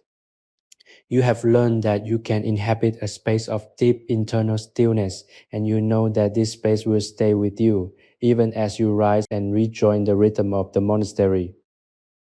The scent of the lavender remains a subtle, lingering ghost in the room, a perfume of memory that links the resting hours of the night to the active hours of the day. As you sit up on your bed, you feel a sense of profound gratitude for the cycle you have just completed. You have moved from the heat of the sun to the dark of the cellar, from the labor of the harvest to the silence of the prayer, and from the activity of the day to the restoration of the night. It is a complete, satisfying arc of existence, and you have honored every part of it. You feel balanced, centered, and ready. The stone walls around you feel like a protective shell, a structure that has nurtured you and allowed you to grow into this new state of being. You are thankful for the simplicity of your life here, for the way it strips away the excess and forces you to focus on what is essential. You stand and begin the familiar motions of your morning ritual. Every movement is done with the same deliberate, mindful attention you gave to the lavender. You smooth your blankets, you adjust your robes, and you prepare yourself for the day ahead. You are moving with a newfound fluidity, a grace that comes from having spent so much time in a state of intentional quiet. The rush of the morning routine, which once felt like a hurdle to be overcome, now feels like a dance to be performed. You are in control of your pace.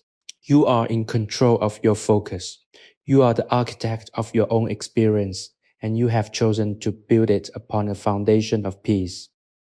The cellar has taught you that you are capable of maintaining this calm, regardless of the tasks that lie ahead or the temperature of the world outside. As you step out into the corridor, the air is bright and inviting, a perfect clean slate. You see a few others walking toward the chapel for the first morning service, their faces calm and expectant. You join them, falling into step with a quiet shared understanding. There is no need for conversation. The silence between you is full and meaningful. You have all spent the night in the same sanctuary, and you are all beginning the day with the same commitment to presence. This communal rhythm is the heartbeat of the monastery, and you are honored to be a part of it. You walk toward the chapel doors, the morning sun now beginning to hit the stone of the cloister, turning the gray walls into a warm, inviting gold.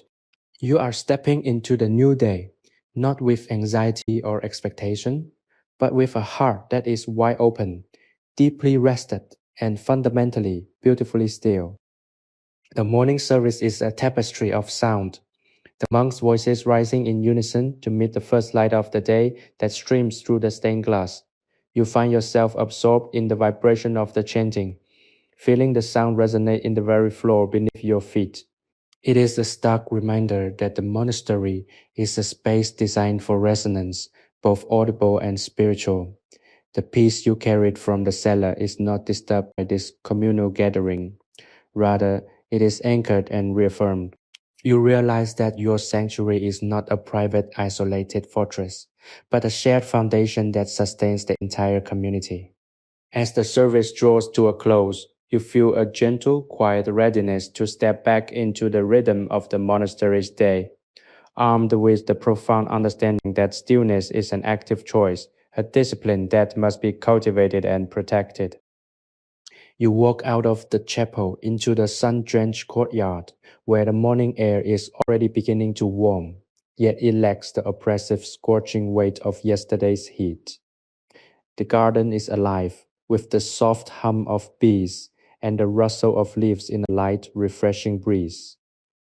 You find your way to the edge of the cloister, where you can overlook the valley, the fields of lavender, which you spent so many hours harvesting and preparing, stretch out toward the horizon like a sea of muted purple and green, swaying in the distance. The sight fills you with a sense of accomplishment and stewardship. You know the effort that went into that harvest, and you know the quiet, fragrant reward that is waiting in the depths of the cellar. This connection between the field and the dark vaulted room is the heartbeat of your existence here, a cycle of growth, labor, and stillness that defines the passing of the seasons and the settling of the soul. As you head toward the refectory for the morning meal, you notice that your perception has sharpened. You see the intricate carvings on the stone pillars with a new clarity, noting the way the light highlights the details of the artisan's work from centuries past. You hear the crisp, rhythmic click of your sandals on the stones, as if it were music, a steady pulse that carries you forward. You have reached a state where you are truly present, engaged with every aspect of your environment, rather than being lost in the whirlwind of your own internal narrative.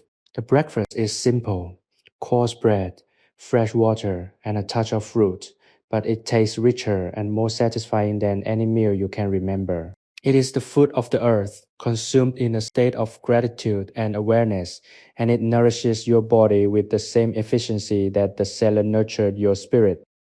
After the meal, you find yourself drawn back to the tasks of the day, but you approach them with a different perspective. You are assigned to assist in the herb garden, a task that requires gentle hands and careful attention to the delicate balance of the plants. It feels like an extension of the work you did in the cellar. The soil is dark, rich, and cool against your fingers, and the smell of damp earth mirrors the scent of the cellar's walls.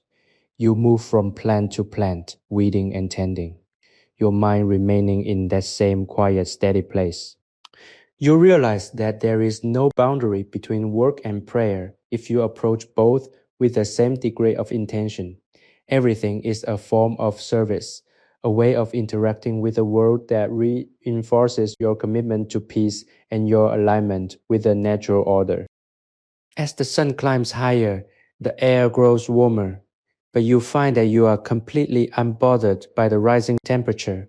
You are carrying the cool subterranean stillness of the cellar within you like a hidden cooling spring.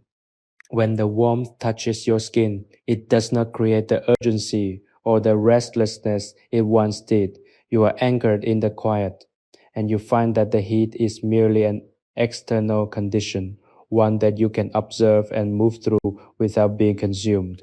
The other monks notice your steady, calm demeanor, and there is a shared wordless acknowledgement of the peace you are emanating.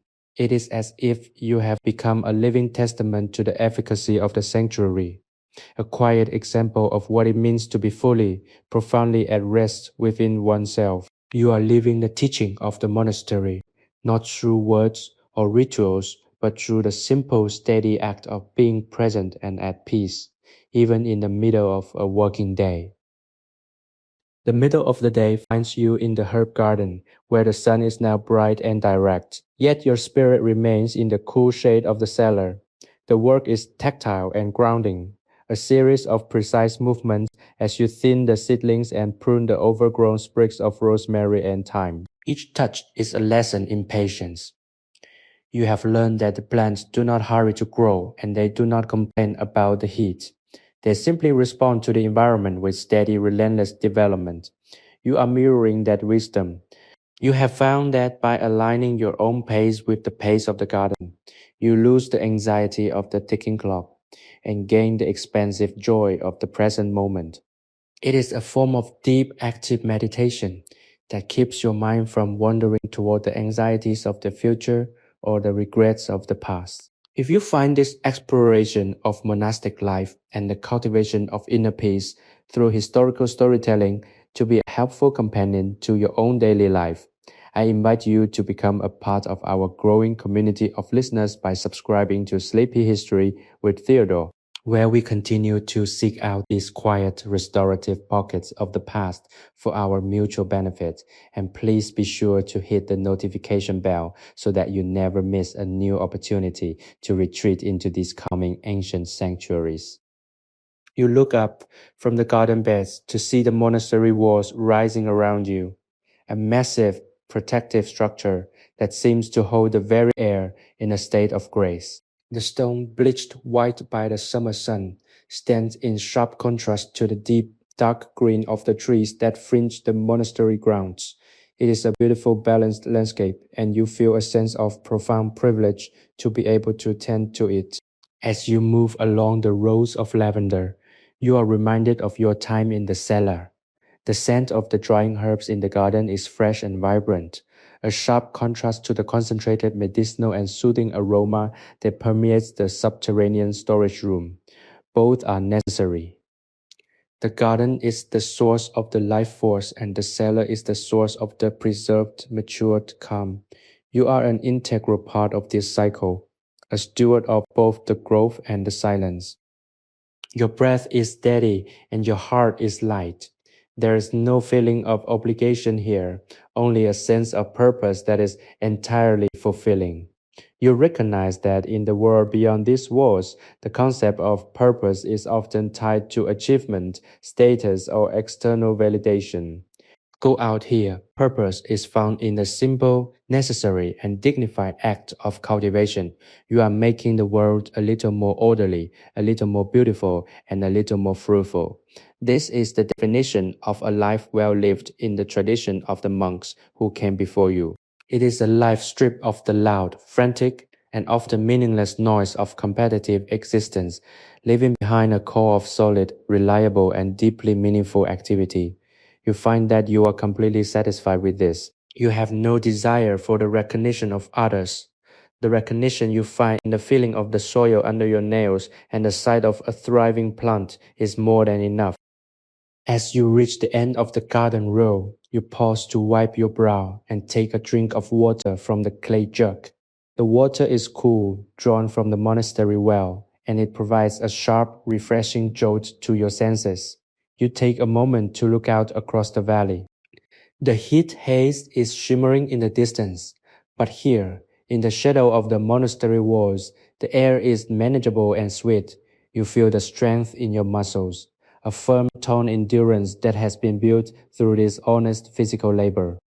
You are healthier mentally and physically than you have been in a long time. The cellar has served as your point of origin, the place where you first understood how to let go of the unnecessary, and the garden has served as the place where you have begun to plant the seeds of your own intentional peace. The afternoon sun begins to shift, casting the garden in a new, softer light that emphasizes the texture of the leaves and the rich, dark color of the earth. You are moving toward the end of your task, and you do so with the same unhurried grace you have cultivated throughout this entire experience. There is no urgency to finish. You have learned that the task is its own reward, that the act of tending is the goal, not the completion of the weeding or the planting. You are happy to be exactly where you are, doing exactly what you are doing. The peace you are feeling is not a fleeting emotion, it is becoming a state of being, a steady underlying frequency that supports you through every action, every thought, and every breath. You have brought the cellar into the garden, and in doing so, you have expanded the boundaries of your sanctuary. The transition from the sunlit garden back toward the interior of the monastery, as the late afternoon approaches, is a walk of quiet reflection. You carry the remnants of the soil on your hands and the warmth of the sun in your muscles, but your mind is still held in that cool, temperate state of clarity you first discovered in the cellar. The architecture of the monastery feels different to you now. It is no longer just a collection of stone walls and vaulted ceilings. It is a meticulously crafted environment for the soul, a series of transitions that guide you from the physical demands of labor into the restorative stillness of the spirit.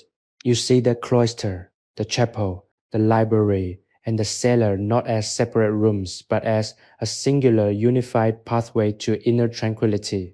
Every step you take within these walls is a reaffirmation of the choice you made to be present, to be mindful, and to be at peace. You pause in the cool shade of a vaulted passageway, leaning back against the rough-hewn stone.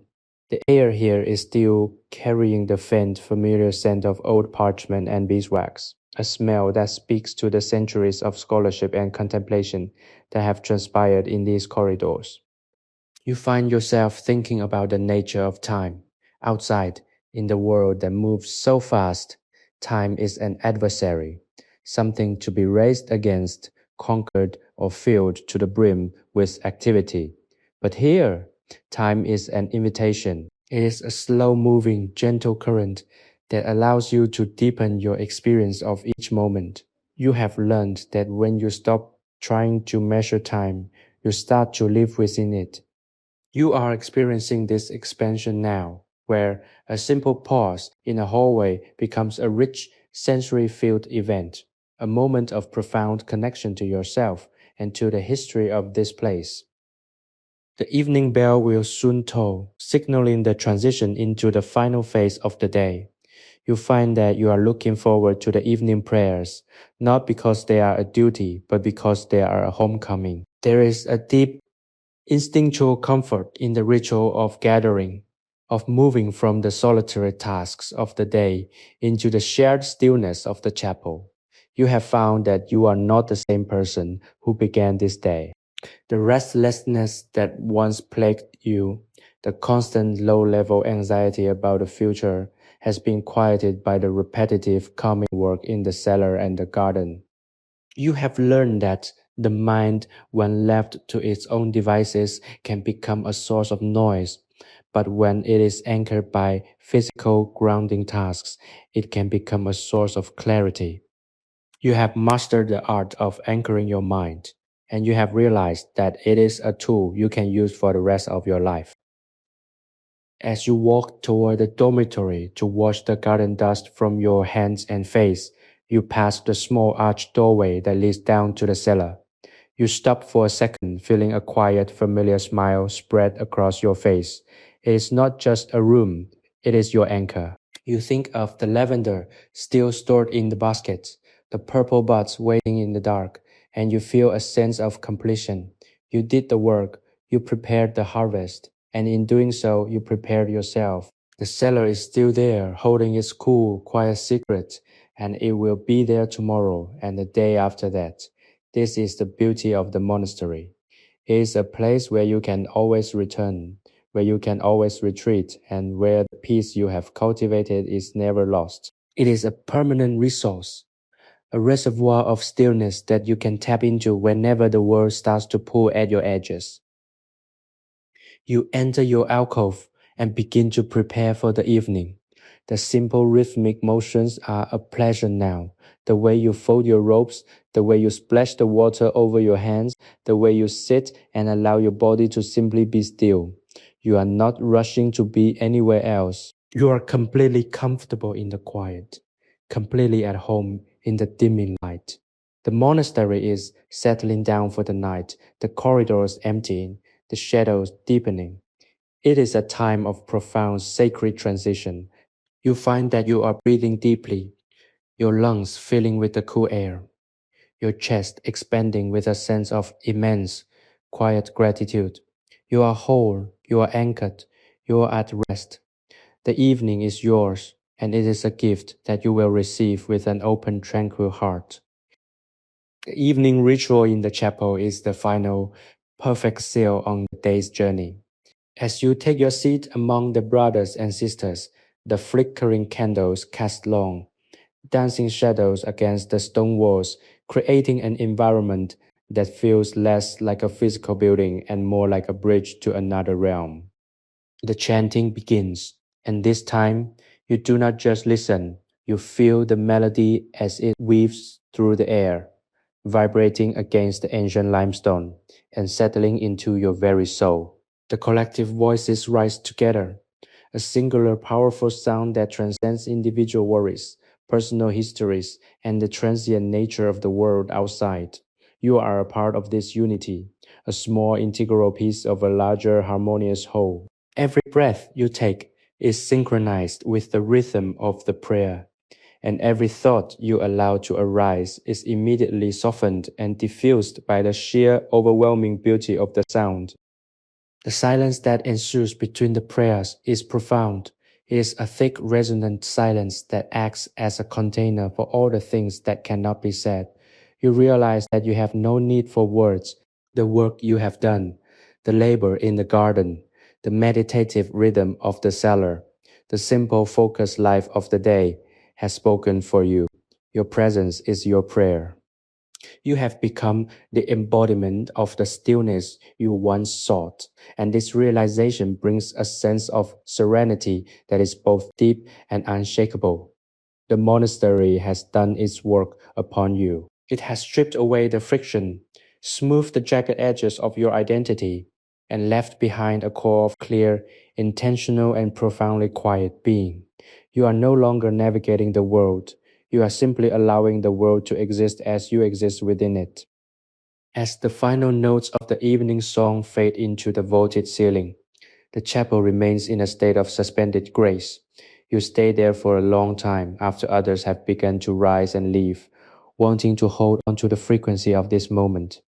It is the culmination of your experience, the point where all the disparate parts of your day, the heat, the labor, the cold, the garden, the cellar, have converged into a single point of absolute stillness.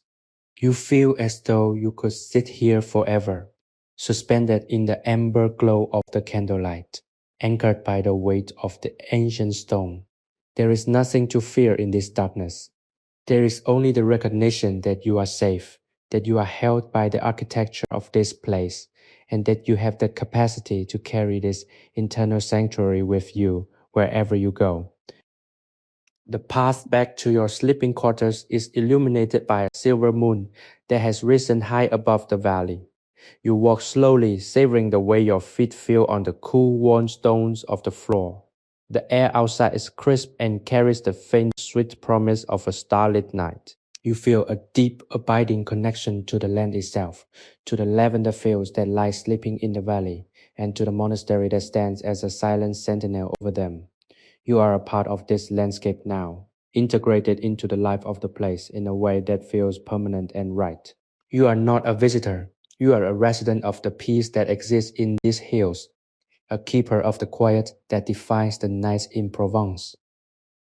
As you reach your dormitory and lie down on your bed, the transition into sleep is almost instantaneous. Like a leaf falling to the forest floor, you have done the work of the day, and you have honored the rhythm of the life you have chosen. There is no need for reflection, no need for preparation, no need for anything other than this total final surrender to the dark. The memory of the cellar, with its cooling stones and fragrant harvest, acts as a soft, protective blanket that wraps around you as your eyes close. You are drifting away, not to be lost, but to be renewed. The cycle will continue, the sun will rise, and the monastery will wake. But for now, there is only the profound, deep, and beautifully silent rest of the night. You are asleep, you are home, and you are finally, truly, and completely at peace. The dawn of the next day begins not with the sound of a bell, but with the subtle shift in the quality of the light filtering through the small high windows of the dormitory. It is a soft pearlescent gray that promises a new beginning, a clean slate upon which the day will be written. You remain in the half state between sleep and wakefulness, enjoying the sensation of having absolutely nowhere to be and no burden to carry. Your body feels like a well-tempered instrument tuned to the silence of the monastery, and your mind is clear, like a pool of still water reflecting the sky. You have reached a state of existence where the boundaries between your internal world and external environment have become porous. You are the coolness of the air, the gray of the light, the weight of the stone, and the stillness of the morning. It is a profound, expansive way to be, a state of grace that you have earned through your dedication to the rhythm of the monastery. You rise slowly, each movement a conscious act of gratitude. As you dress, you are aware of the texture of your habit, the way the coarse wool feels against your skin, grounding you in the reality of your choice to be here. You leave the dormitory and walk toward the cloisters, where the morning mist still clings to the stone, making everything appear as if it is suspended in time. The garden is silent, save for the occasional soft distant sound of a bird or the wind brushing against the leaves of the ancient trees. You walk with a slow, deliberate pace, savoring the cool, damp air on your face. This is the hour of the world's quiet, the time before the demands of the day begin, and you are here to witness it, to honor it, and to be transformed by it. You have become a keeper of the quiet, a guardian of the monastery's stillness. Entering the library, you are greeted by the scent of old parchment and the sight of rows upon rows of books that have held the wisdom of the centuries. You run your hand along the spines of the volumes, feeling the history of the place under your fingertips. You realize that you are also a book, a collection of experiences, memories, and moments of stillness that have been gathered and preserved.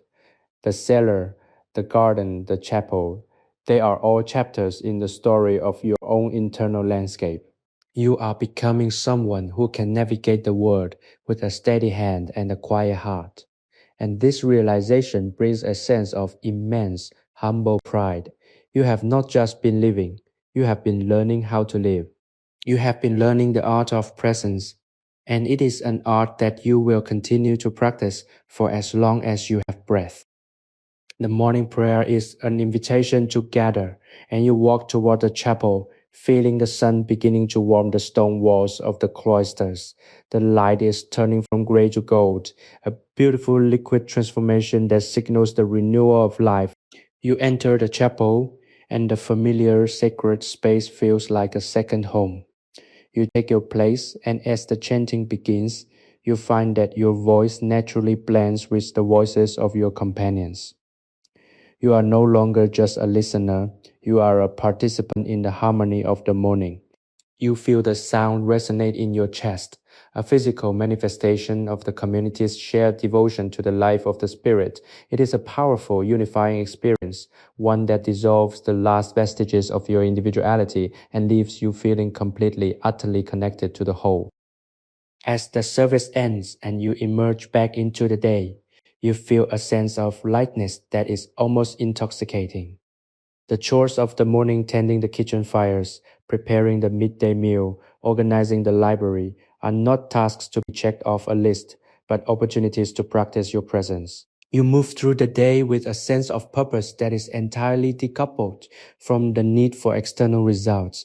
You are doing what is necessary, doing it well, and doing it with a heart that is entirely, fundamentally at rest. The monastery, with all its history and its stone, has become the vessel for your peace, and you are the witness to that peace. You are living the life you were meant to live, a life of simple, profound, and beautifully silent grace. And as the sun reaches its zenith, you feel entirely content to be exactly where you are, doing exactly what you are doing for as long as the day requires.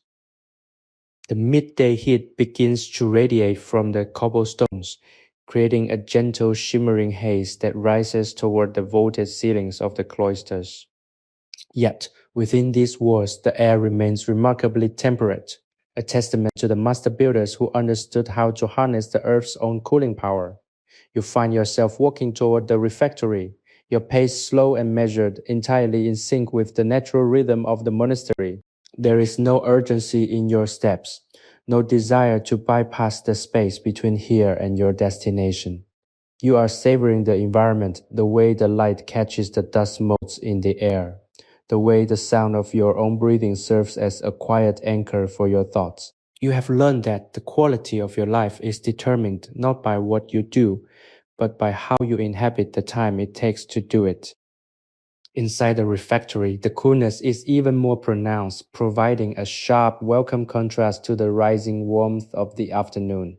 You sit at the long, scarred wooden table where the brothers and sisters of the monastery have sat for generations.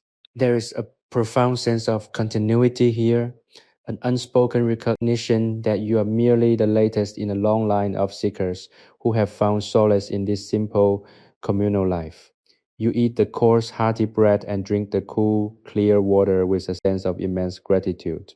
Every bite is an acknowledgement of the labor that went into the harvest, the grinding of the grain and the drawing of the water from the deep well.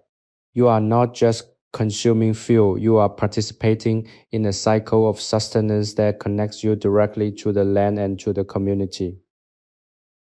After the meal, you are drawn back to the cellar. It is a magnetic pull, a return to the place where you first found a profound silence that now defines your spirit. The descent is familiar. The stone steps worn smooth by the feet of those who came before you. As you reach the bottom, the air changes, becoming heavy with the scent of lavender and the ancient earthy smell of damp stone. It is a sanctuary of sensory deprivation and consequently spiritual expansion. You sit on a low stool, your back straight, your hands resting comfortably on your knees, and you close your eyes. You are not there to work, you are there to be. You are there to acknowledge the stillness, to drink it in, and to let it permeate your every cell. The cellar is a room of shadows, but to your adjusted eyes, it is a room filled with light. It is the light of memory, the light of clarity, and the light of presence. You see the stacks of lavender bundles, the dried herbs hanging from the rafters, and the barrels of wine, and you realize that all of this is a form of preserved time. The monastery preserves the harvest, but it also preserves the spirit. It creates a space where the noise of the world is effectively muted, allowing the inner voice, the voice of the soul, to become audible. You listen to that voice now, and it tells you that you are exactly where you are meant to be. It tells you that you are capable of maintaining this peace even when you return to the world outside, provided you keep this cellar within your heart. As the afternoon fades into the long golden shadows of the evening, You remain in the cellar, unwilling to break the spell. You feel as though you have become a part of the masonry, a silent, immovable presence in the cool, dark heart of the monastery. There is a deep, abiding contentment in this, a feeling that the search for meaning has finally come to an end. You have found that meaning is not something to be pursued or achieved, it is something to be recognized and inhabited. It is found in the stillness, in the silence, and in the deliberate, mindful movement through the hours of the day. You are the architect of your own peace, and you have built it here in the cool, dark, and fragrant sanctuary of the monastery cellar. You are ready to carry this with you, a treasure that is yours to keep forever. The approach of twilight brings a transformation to the monastery that feels almost liturgical. As the sun dips behind the western hills, the light within the cloisters shifts from a brilliant bleaching gold to a soft melancholy violet. You find yourself walking the length of the garden, your footsteps silent on the flagstones. You are observing the way the plants prepare for the night, the way the lavender seems to hold its breath in anticipation of the evening cool, and the way the shadows reach out to embrace the stone pillars. It is a time of immense, quiet beauty, a moment where the world feels suspended between the labors of the day and the restoration of the night. You have become an observer of this rhythm, a silent witness to the grace that permeates every corner of this place. The evening bell begins to toll, its deep, sonorous voice vibrating through the thick air.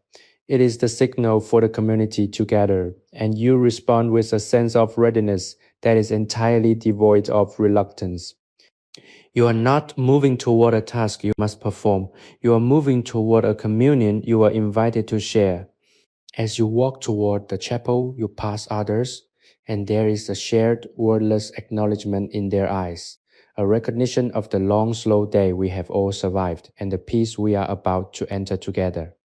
It is a profound communal experience, one that makes you realize that the sanctuary you have built within yourself is not an island, but a bridge to everyone else who is seeking the same deep restoration.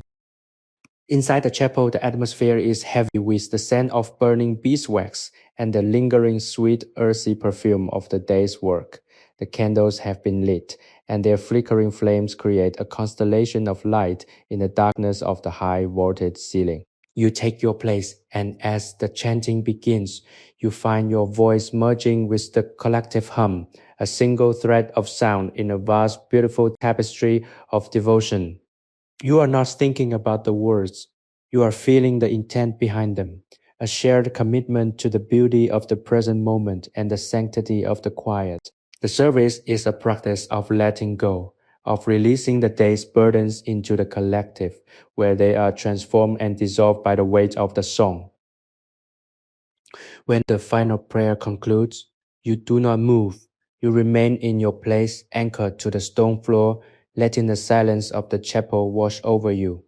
It is a profound, total stillness, the kind that feels like it could endure for 1,000 years. You are aware of your breathing, the slow, rhythmic expansion and contraction of your chest, and the faint, steady beat of your heart.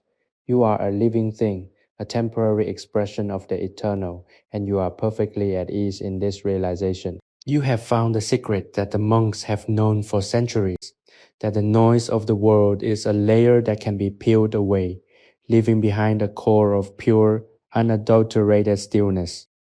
As you eventually leave the chapel and make your way to your sleeping quarters, the night air is crisp and filled with the scent of the coming rain.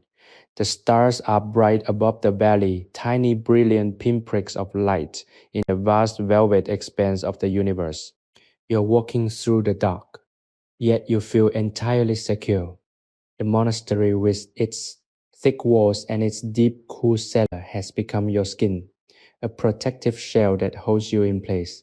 You enter your alcove, you lie down, and you let the darkness wrap around you like a familiar blanket. The work of the day is done.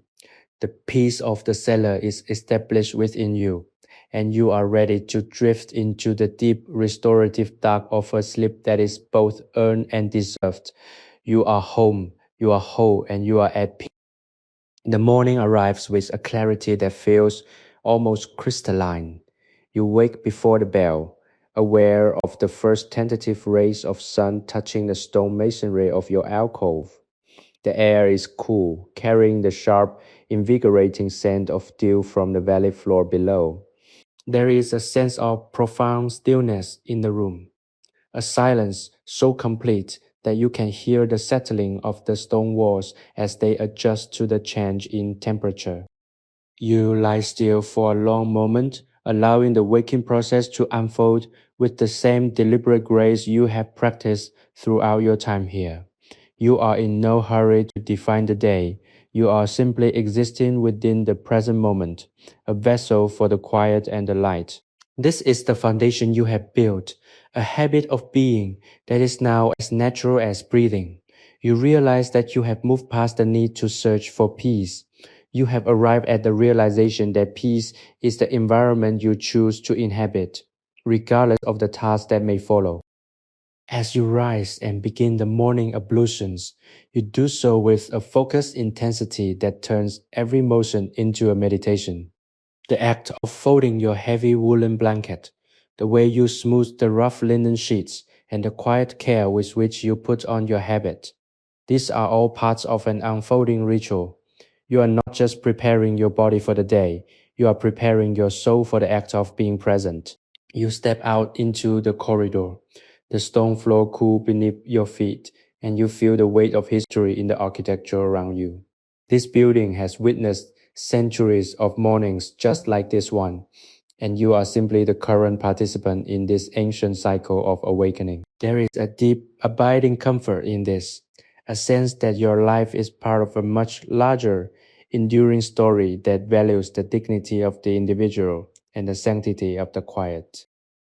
The walk to the cloisters is short, but it feels like a journey through time. The morning light is beginning to spill across the garden, turning the leaves into emeralds and the stone paths into ribbons of silver. You pause to touch the rough surface of a pillar, feeling the texture of the past beneath your hand. It is a grounding connection, a reminder that you are physically tethered to this place. You look toward the lavender fields in the distance, seeing the dew-soaked blossoms glowing in the early light. The memory of the work you performed in the cellar, the sensory richness of the harvest, the rhythmic snapping sound of the stems, the cooling darkness of the underground surfaces in your mind, not as a memory to be revisited, but as a resource to be tapped. You are carrying that cool, fragrant stillness with you, and it informs your perspective on everything you see. You make your way toward the refectory, where the low melodic hum of your companions signals the start of the morning meal. There is a shared understanding among you, a wordless communication that acknowledges the grace of the morning. You take your place at the long dark table and partake in the simple sustaining bread and water. It is a meal that has been elevated to a sacred act by the intention behind it. You are not eating out of habit, you are eating to sustain the instrument of your presence. Every bite is an opportunity to practice gratitude, every sip a chance to feel the cold, life-giving water as it passes into your system. You are fully engaged, fully present, and fully satisfied. There is no desire for anything more, no craving for a different experience. You are exactly where you are meant to be. The day's chores take you to the archives, where you are tasked with organizing the records of the monastery's harvest. It is a meticulous, quiet task that requires the same focus you applied to the lavender. You move through the stacks of vellum and parchment, the smell of old paper filling your senses. It is a different kind of harvest, a harvest of words and memory, but it requires the same patient, deliberate movement. As you work, you find that your mind remains in that same clear, quiet space you cultivated in the cellar. The records don't feel like chores. They feel like conversations with the past, a way to ensure that the wisdom of this community is not lost. You are doing your part to maintain the foundation, to honor the work of those who came before you. It is a profoundly satisfying labor, one that brings a sense of meaning and order to your life that is as deep as the roots of the lavender in the fields below. You feel a sense of immense quiet joy in this contribution, a realization that your life, however simple, is an essential part of the tapestry of this place. The afternoon sun exerts a gentle pressure on the monastery, warming the limestone until it radiates a steady, comforting heat that seems to permeate the very atmosphere of the cloisters. You find yourself in the scriptorium, a room of profound library-like silence where the only sounds are the scratching of quills on parchment and the distant muffled calls of birds in the valley. You are seated at a sloped wooden desk, your task to transcribe portions of the daily record. The work is slow and painstaking, requiring a level of concentration that acts as a natural shield against the intrusion of wandering thoughts. Every letter you form, every word you finish, is an exercise in mindfulness. You have come to love this rhythm.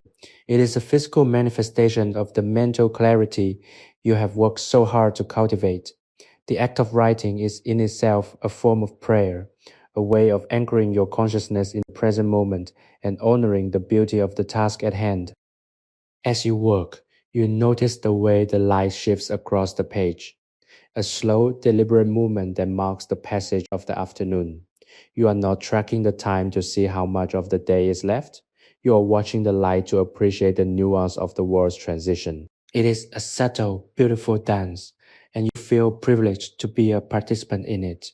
The silence of the scriptorium is not an absence of sound, but a presence of focus. It is a shared communal effort where everyone in the room is bound by the same commitment to the task and the same respect for the quiet. You feel a sense of camaraderie with your fellow scribes, a deep, wordless connection that requires no conversation.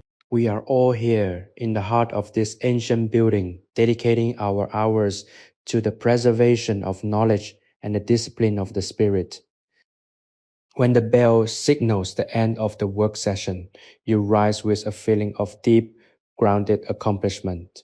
Your hands are stained with the ink of your labor, a mark of your service that you view with quiet pride. You move through the corridors, your steps echoing faintly against the stone, and you find yourself once again drawn toward the courtyard. The heat of the day is beginning to dissipate, replaced by the first cool breaths of the evening. The scent of the lavender, that sweet, familiar, and calming perfume, is once again rising from the fields, caught on the breeze that drifts up from the valley floor. It is a homecoming of the senses. You stand at the edge of the cloister, looking out over the landscape, and you feel as though your own spirit has expanded to fill the space. You are no longer separate from the monastery. You are a part of it, a thread in its ongoing existence. The evening meal is another ritual of grounding. You sit in the quiet candlelit refectory and partake in the simple sustaining bread and water. There is a profound beauty in this simplicity. In the world outside, meals are often occasions for distraction, for conversation, for the consumption of more than is needed, or for the rush of efficiency. Here, the meal is an act of restoration. It is a time to acknowledge the body's needs and to satisfy them with the grace of simplicity. You observe the way your companions sit, their expressions marked by the same peaceful, intentional focus that you feel within yourself. It is a silent community, a gathering of souls who have chosen to step off the treadmill of ambition and into the stable, enduring reality of the present. You are profoundly grateful to be counted among them.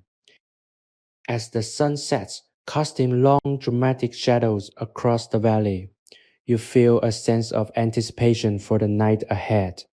The evening prayers, the quiet walk through the cloisters, the return to the dormitory, all these moments are waiting for you, and you approach them with a sense of complete, unburdened openness.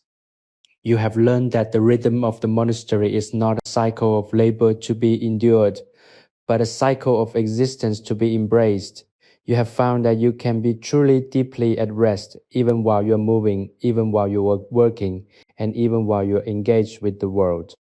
The cellar. The garden, the scriptorium, they are all rooms within the sanctuary of your own heart. And as you prepare to end this day, you know that you are carrying this sanctuary with you, and that no matter what tomorrow may bring, you will remain centered, clear, and perfectly at peace in the quiet core of yourself. The deepening twilight of the second evening, following the productive hours in the scriptorium, brings a unique stillness that descends upon the monastery, like a soft velvet curtain. You find yourself wandering through the cloisters once more, the stones beneath your sandals still retaining a faint, lingering warmth from the day's sun. The air is now cool, crisp, and clean, devoid of the afternoon's heat. You are acutely aware of the changing light, the way the deep oranges and purples of the sunset give way to the cool silvery glow of the moon as it crests the eastern hills. It is a transition you have grown to cherish, a time when the world outside feels most distant and the internal world of the monastery feels most immediate. You are in no hurry to reach your destination. You are content to simply move with the rhythm of the evening, letting the atmosphere of the place settle into your bones. As you walk, you find your mind turning to the concept of legacy.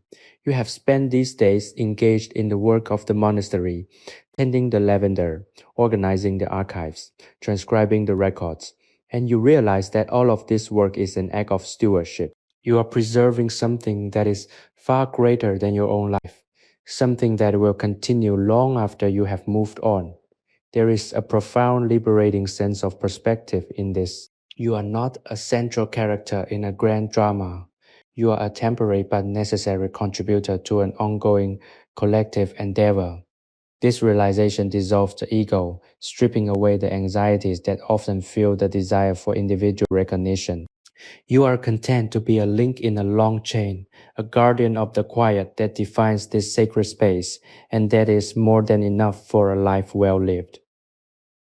Reaching the edge of the cloister, you look out into the valley, where the first stars are beginning to puncture the dark velvet sky.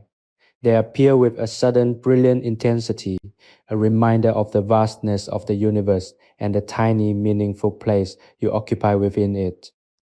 You feel a deep, resonant hum of peace in your chest, a physical manifestation of the mental clarity you have achieved. You have spent your life looking for answers in the noise of the world, only to find that the answers are not words, but states of being. The silence of the monastery, the cool darkness of the cellar, the rhythmic labor of the garden. These are the teachers that have guided you to this understanding. You are finally truly at home with yourself, and that is a discovery that changes the fundamental texture of your reality. The final bell of the day begins to toll, its sound echoing through the valley and settling into the hollows of the hills. It is a slow, mournful, yet deeply hopeful sound, a closing note that signals the time for reflection and the gathering of the spirit. You turn away from the view and head toward the chapel, joining the quiet stream of brothers and sisters, making their way toward the source of the sound. The path is dimly lit by the moon, the silhouettes of your companions moving with a shared, synchronized grace. There is no need for speech. The atmosphere is thick with a sense of communal purpose. We are all returning to the center, all seeking the same restorative grace. And in this shared pursuit, you feel a profound, inescapable sense of belonging. Inside the chapel, the candles have been replaced, their new tall flames casting a warm, flickering light that defies the encroaching darkness. You take your seat, closing your eyes to better listen to the opening chants. The voices are low, resonant, and perfectly tuned, a collective vibration that bypasses the intellect and speaks directly to the soul. You are not listening as a critic or an observer. You are participating as a conduit, letting the music flow through you, smoothing out the last faint tremors of the day's fatigue. As the prayers unfold, you find yourself letting go of the last few remnants of the future, the plans for tomorrow, the questions about what comes next. None of that exists within this space. There is only the chant, the stone, the candlelight, and the deep abiding presence of your own spirit. You are perfectly, beautifully still. The night settles over the monastery with an absolute finality, as if the buildings themselves have breathed a collective sigh of relief and allowed the heavy blanket of darkness to rest upon their slate roofs. Within the walls of the dormitory, the air is still and cool, holding the faint, pleasant echo of the day's beeswax and incense. You lie on your pallet, eyes fixed on the dim, silvery geometry created by the moonlight, slipping through the shutters, tracing the patterns on the ceiling with a calm, meditative gaze. There is no movement in the room except for the slow, rhythmic rise and fall of your chest. You are no longer waiting for sleep. You are simply existing in the space between the waking world and the profound depth of rest. Your mind is a clear, unruffled pond reflecting only the immediate reality of the stone, the dark, and the stillness. You think back to the cellar, to the coolness you felt there, and you realize that you have successfully brought that feeling into your own consciousness. It is a portable sanctuary, a mental vault that you can access at any time.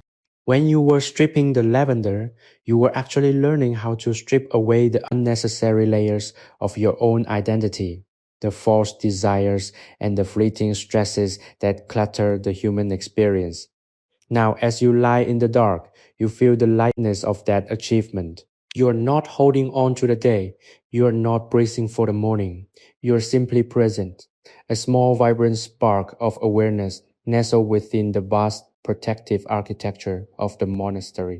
It is a feeling of immense safety, a sense that you are held by something far greater and more enduring than your own small personal narrative.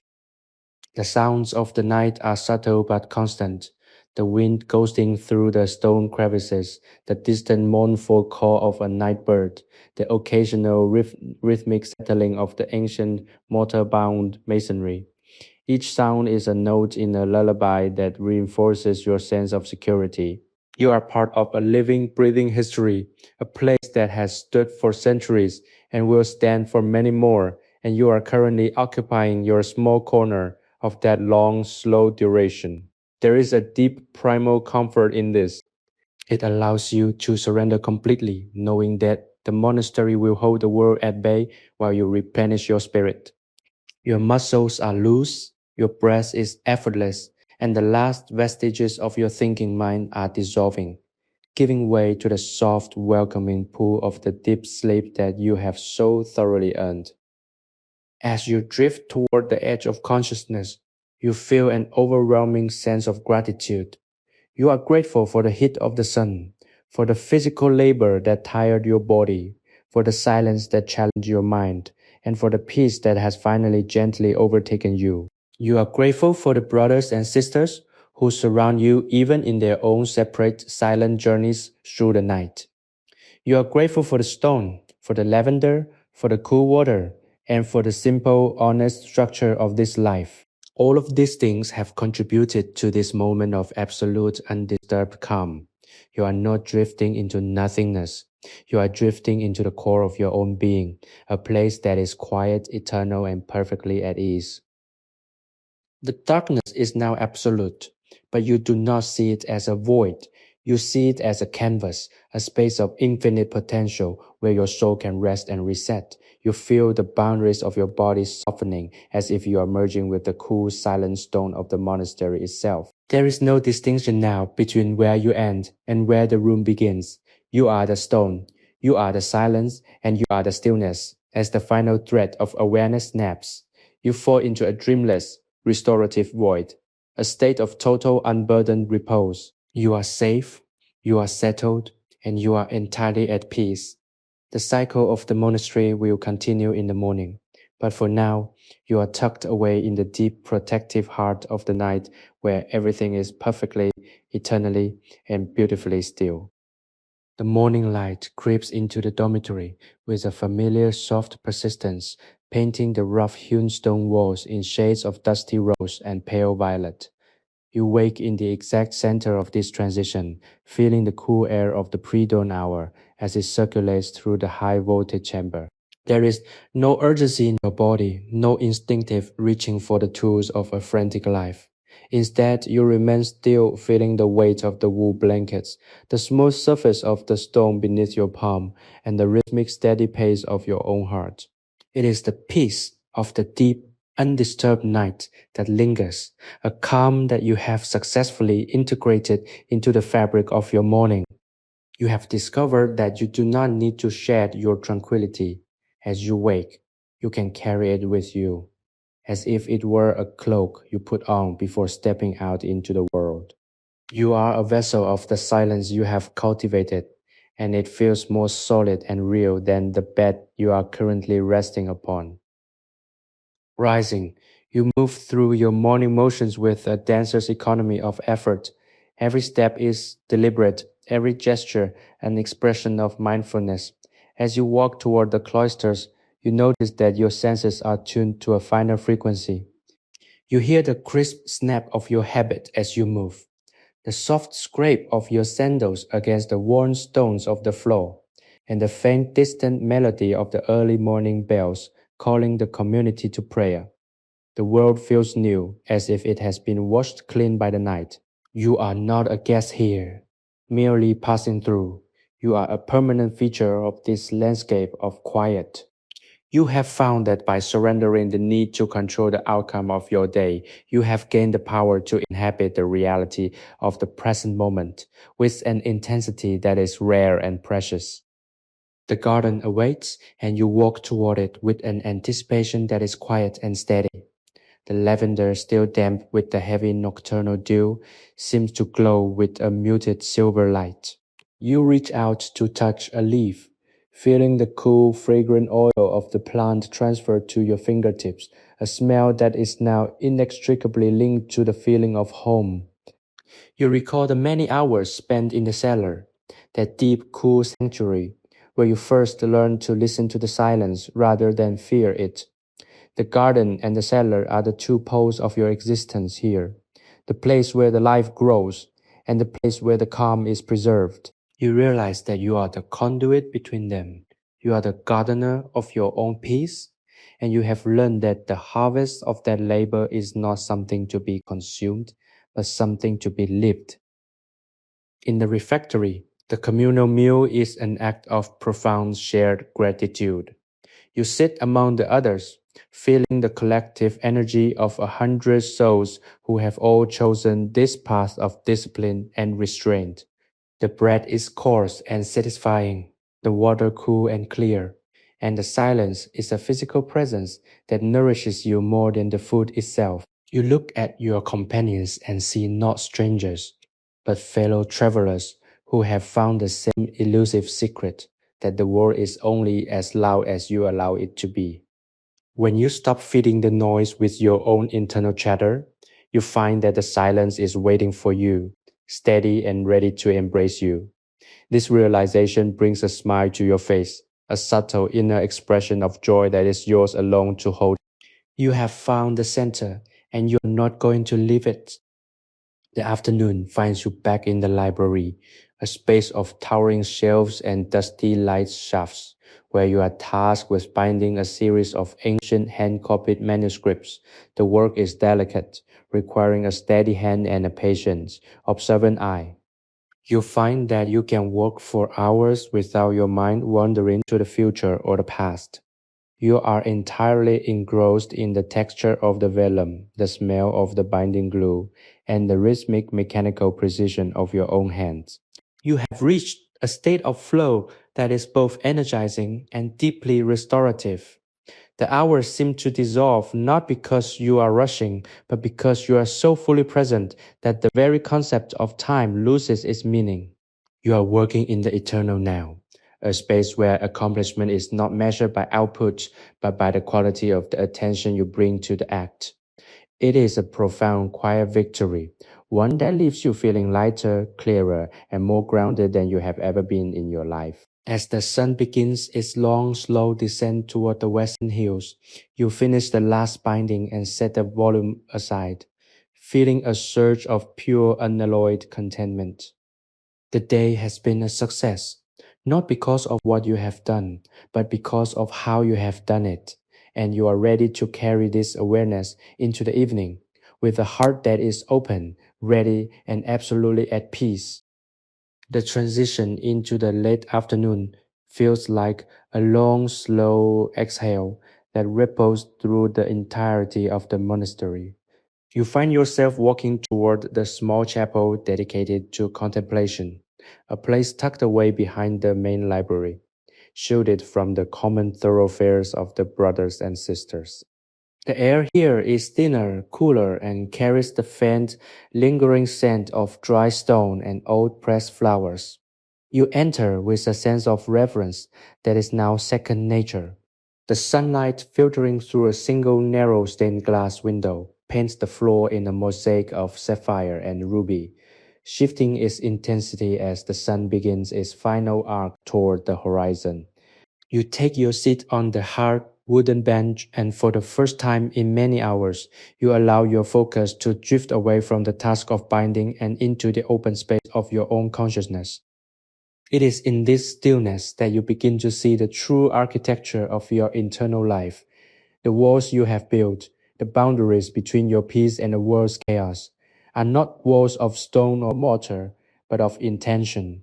You realize that you have been constructing a cathedral within yourself, a place where the light can enter and the shadows can be held without being feared. The cellar with its damp, cool darkness was the foundation. The garden with its rhythmic, sun-warmed growth was the walls.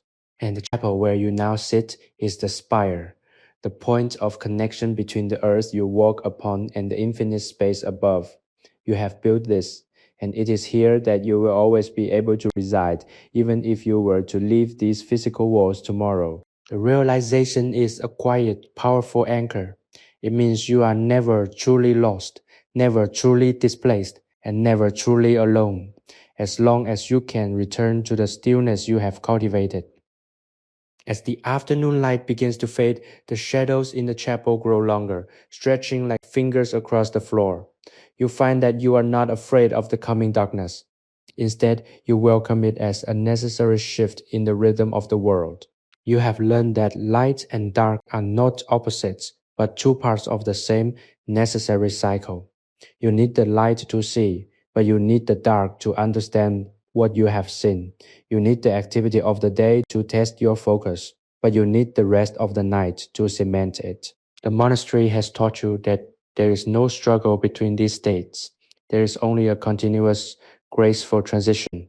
You are a participant in this dance, and your movements are becoming more fluid, more sure, and more deeply aligned with the pulse of the earth itself. When the evening bell finally tolls, it is not an interruption but a homecoming. You rise and walk back toward the cloisters, the cool air of the evening bracing against your skin. You see your fellow monks and sisters moving toward the main chapel. Their faces calm, their postures relaxed, their presence a testament to the common discipline you all share. You join them, falling into the familiar, comforting rhythm of the collective movement. There is a deep, instinctual comfort in being part of this group, in knowing that for all of your individual journeys, you are all anchored by the same singular purpose. We are all here to learn the art of being, and we are all doing it in the only place where the lessons are as old as the stone itself. Inside the main chapel, the transition from dusk to night is a sacred performance. You watch as the candles are lit, one by one, until the vast dark space is transformed into a sanctuary of warmth and flickering light. The chanting begins, and you feel the sound rise, not just from your own chest, but from the combined breath of the entire community. It is a powerful, unifying frequency that seems to vibrate against the very foundations of the building. You are no longer aware of the passage of time. You are no longer aware of your own worries or the demands of the world. You are simply a note in the song, a pulse in the rhythm, a part of the whole. You feel yourself expanding, your awareness reaching out to touch the cold outer surface of the walls and then moving beyond them, out into the night, across the lavender fields, and into the vast starlit silence of the valley. You are everywhere, you are nowhere, and you are entirely, perfectly at rest. The service draws to a close, and you remain in your seat long after the last voice has faded, unwilling to break the thread of the connection you have formed. You are at home in the silence, and you are ready for the final restorative chapter of the day. The transition to sleep within the dormitory is now a ceremony of profound surrender. As you step across the threshold of your alcove, the air feels noticeably cooler, a sharp, crisp stillness that cleanses the senses after the communal warmth of the evening liturgy. The moon, now near its apex, casts a singular pale beam of light that cuts across the flagstone floor, illuminating the dust motes as they dance in the silent, suspended air. You move with a quiet, practiced ease, folding your outer robe and placing it upon the wooden bench with the precision of a craftsman. There is no haste, no residue of the day's tasks, no lingering questions about what the dawn might bring. You have become an inhabitant of the present, and in this state, the future is merely a theoretical construct that holds no power over your current peace. You sit on the edge of your pallet, listening to the monastery settle around you, feeling the ancient stone breathe in the cooling night air. You lie back, feeling the firm support of the straw-filled mattress and the rough, honest texture of the wool covers. It is a simple, ascetic bed, yet it feels more luxurious than any soft modern surface you have known before. There is a deep underlying logic to this simplicity. It does not demand anything of you, nor does it provide a soft cushion for your anxieties. It is merely a place of rest, an honest response to the fatigue of a day spent in service and observation. You close your eyes and immediately feel the shift in your consciousness. The visual world disappears, and you are left with the internal landscape you have spent these past days cultivating. You feel the coolness of the cellar, the vibrant, sun-drenched green of the garden, the resonance of the chapel's chants, and the dusty, parchment-scented stillness of the library. It is all there, stored within you, a rich multi-dimensional tapestry of experiences that form the new bedrock of your existence. As you begin to drift, you feel the boundaries of your body thinning. You are no longer just an individual consciousness housed within a physical frame. You are a participant in the profound rhythmic life of the monastery. You feel the breath of the stone, the silent growth of the herbs in the garden, the slow, imperceptible movement of the earth beneath the foundation. It is a meditative, oceanic state of being. You realize that you have reached the goal you once thought was impossible. You have stopped seeking. You have arrived. There is no need for further transformation, no need for additional learning, and no need for the validation of the world outside these walls. You are complete, whole, and perfectly, unalterably at peace. The desire for more, the urge to change, and the fear of stagnation have all been quieted by the simple, repeated, and holy act of staying present. The silence of the night is not empty, it is full. It is pregnant with the history of the place, with the collective devotion of those who came before, and with the quiet, persistent promise of the dawn. You find that you can listen to this silence as if it were a voice, a low, steady hum that speaks to the deepest part of your soul. It tells you that you are loved, that you are held, and that you are exactly where you need to be. The worries that once felt like jagged rocks in your path have been smoothed away by the water of this daily ritual. You feel a sense of absolute lightness, as if you have been unburdened of a weight you didn't even realize you were carrying. You are floating on a sea of quiet, and the currents are carrying you toward a sleep that is deep, restorative, and infinitely calm. As the last flickers of conscious thought fade into the dark, you feel a final powerful sense of gratitude. You are grateful for the monastery, for the walls, for the lavender, for the candles, and for the simple, beautiful fact of existence. You are grateful for the ability to slow down, to look, and to listen. You are grateful for the peace that has settled into your marrow as you cross the threshold into the deep, dreamless void. You are not afraid of losing yourself because you have finally found yourself. The world will continue, the bell will toll, and the sun will rise. But for now, you are safely tucked away in the deep, protective heart of the night. You are asleep, you are home, and you are entirely, beautifully, and fundamentally at rest. The dawn of the new day breaks with a subtle, shimmering brilliance that turns the monastery's stone corridors into tunnels of soft, pale gold. You wake before the bell, your senses already attuned to the stillness that precedes the morning's first movement. There is a profound sense of continuity, a realization that the peace you found yesterday did not evaporate with the setting sun, but has instead become the foundation of your waking life. You sit up slowly, allowing the morning air to touch your skin, and you feel a sense of absolute clarity. It is as if the fog that once clouded your perception has been permanently lifted, replaced by a crystalline awareness of the present moment. You are not thinking about the task that awaits. You are simply existing in the space of the early morning, a space that feels holy, untouched, and full of potential. As you rise and perform your morning rituals, you notice the rhythm of your movement. They are no longer dictated by a sense of duty or a desire to be finished, but by an appreciation for the movement itself. The act of smoothing your bedding, the way you adjust your habit, the soft rhythmic sound of your footsteps on the stone. Each is a deliberate, conscious choice. You are living in a state of grace where even the most mundane actions are infused with meaning. You step out into the courtyard, the air cool and fragrant with the scent of damp earth and the distant herbal perfume of the lavender fields. The monastery is just beginning to wake, a low, collective murmur of voices and the soft rustle of robes marking the transition from silence to prayer. You join this flow, moving toward the cloisters with a heart that is light and entirely at ease.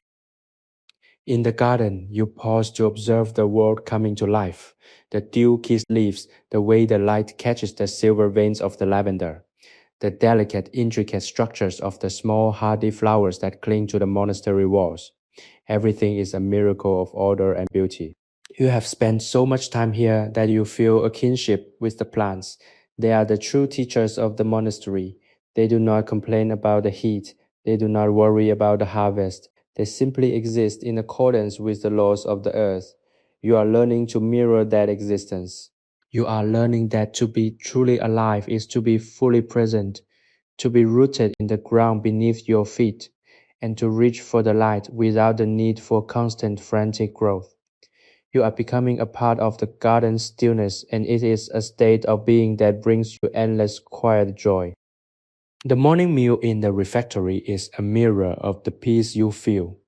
You sit among your companions.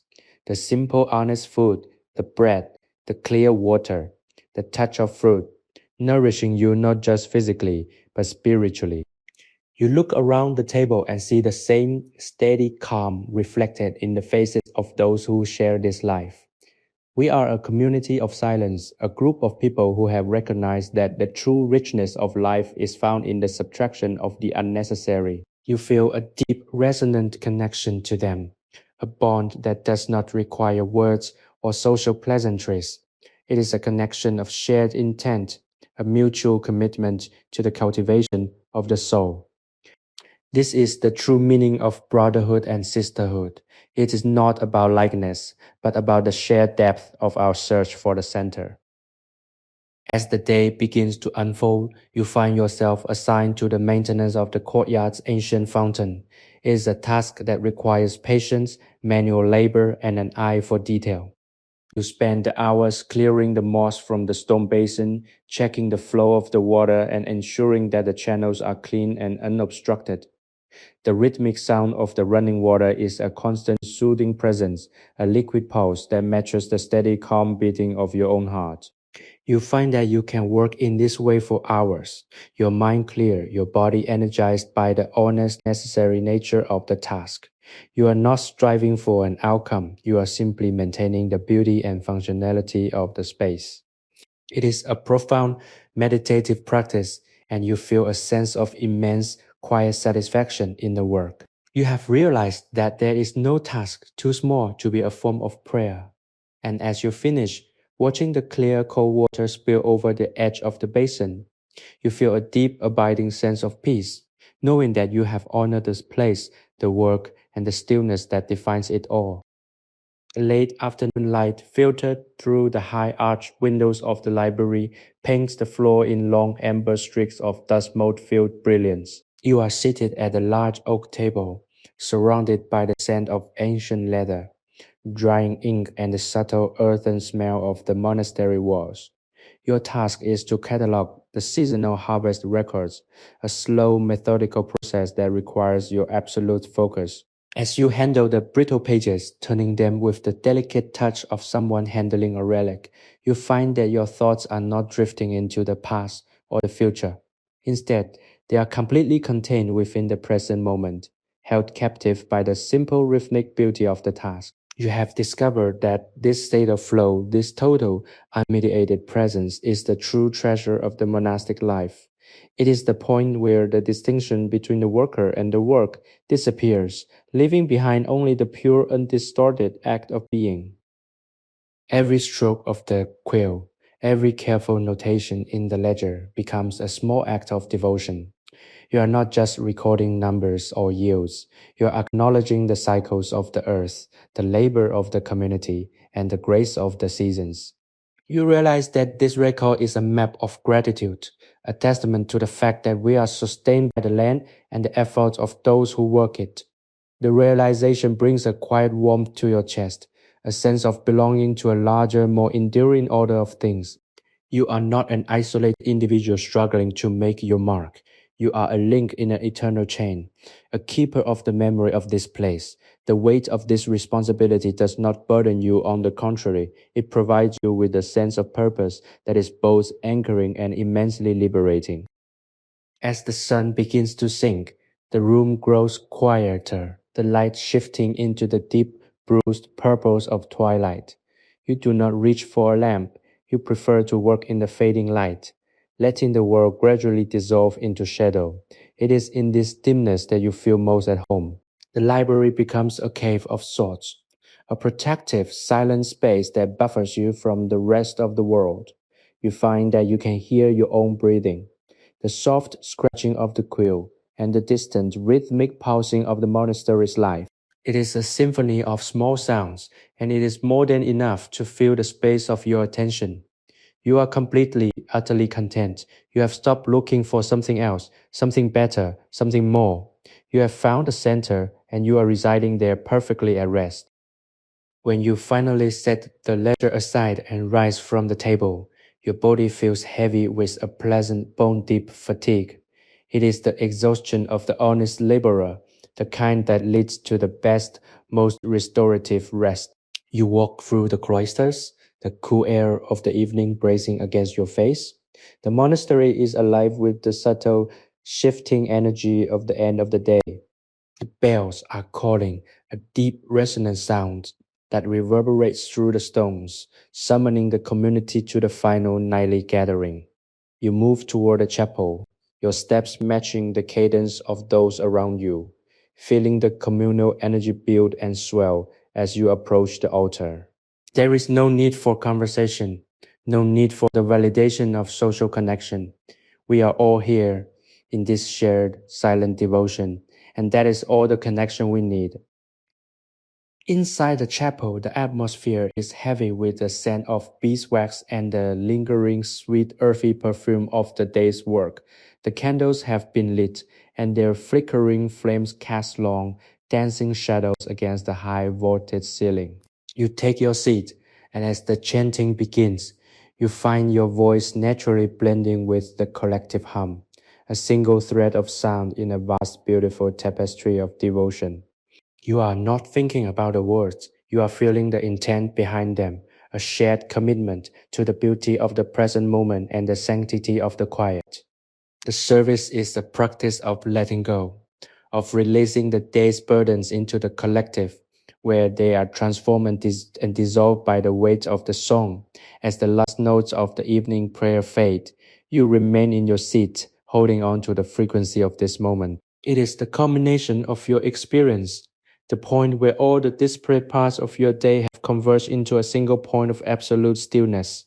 You feel as though you could sit here forever, suspended in the amber glow of the candlelight, anchored by the weight of the ancient stone. You are ready for the final restorative chapter of the day, knowing that you have honored the rhythm of the life you have chosen, and that you have built a sanctuary within yourself that will never leave you, no matter where your path may lead in the future. The darkness that settles over the dormitory at the end of the day is no longer a void for you. It is a profound, expansive embrace. As you lay your head down on the cool linen-covered pallet, the silence of the room seems to hum with a life of its own, a vibration that connects the very stones of the architecture to the rhythm of the stars above the valley. You are acutely aware of the transition from the bustling, structured activity of the daylight hours to the deep primordial stillness of the night. It is a transition you have learned to trust implicitly. You have stopped fighting the inevitable closing of the day, stopped holding on to the fragments of your thoughts, and instead you have learned the art of letting go with a finality that feels like falling into the arms of an old, trusted friend. The monastery is a living, breathing entity, and you are a part of its respiration, an integral participant in the silent, centuries-old rhythm that dictates the rest of the world. Your mind begins to wander not toward the past or the future, but through the landscape of the day you have just completed. You visualize the fountain, the way the water caught the morning light as you clear the moss from the stone. You remember the dry, tactile sensation of the ledgers in the library, the smell of the ink, the weight of the words on the page. These memories are not fleeting ghosts, they are anchors, grounding you in the reality of your own actions. You realize that you have not just been living these days, you have been weaving them into the fabric of your soul. You are creating something permanent, a reservoir of stillness and clarity that you can draw upon regardless of the circumstances of your life. This is the ultimate secret goal of the monastic path, to construct a sanctuary so robust and so well tended that you are never again truly displaced by the chaos of the outside world. As you drift closer to the edge of consciousness, you feel a deep physical sensation of settling. Your shoulders relax, the tension in your jaw evaporates, and your breath becomes so slow and shallow that you are barely aware of the act of respiration. It is a state of near total suspension. You are not thinking about the dawn or the ringing of the morning bell. You are fully, entirely present in the dark, and in this presence, there is a profound, almost overwhelming sense of safety.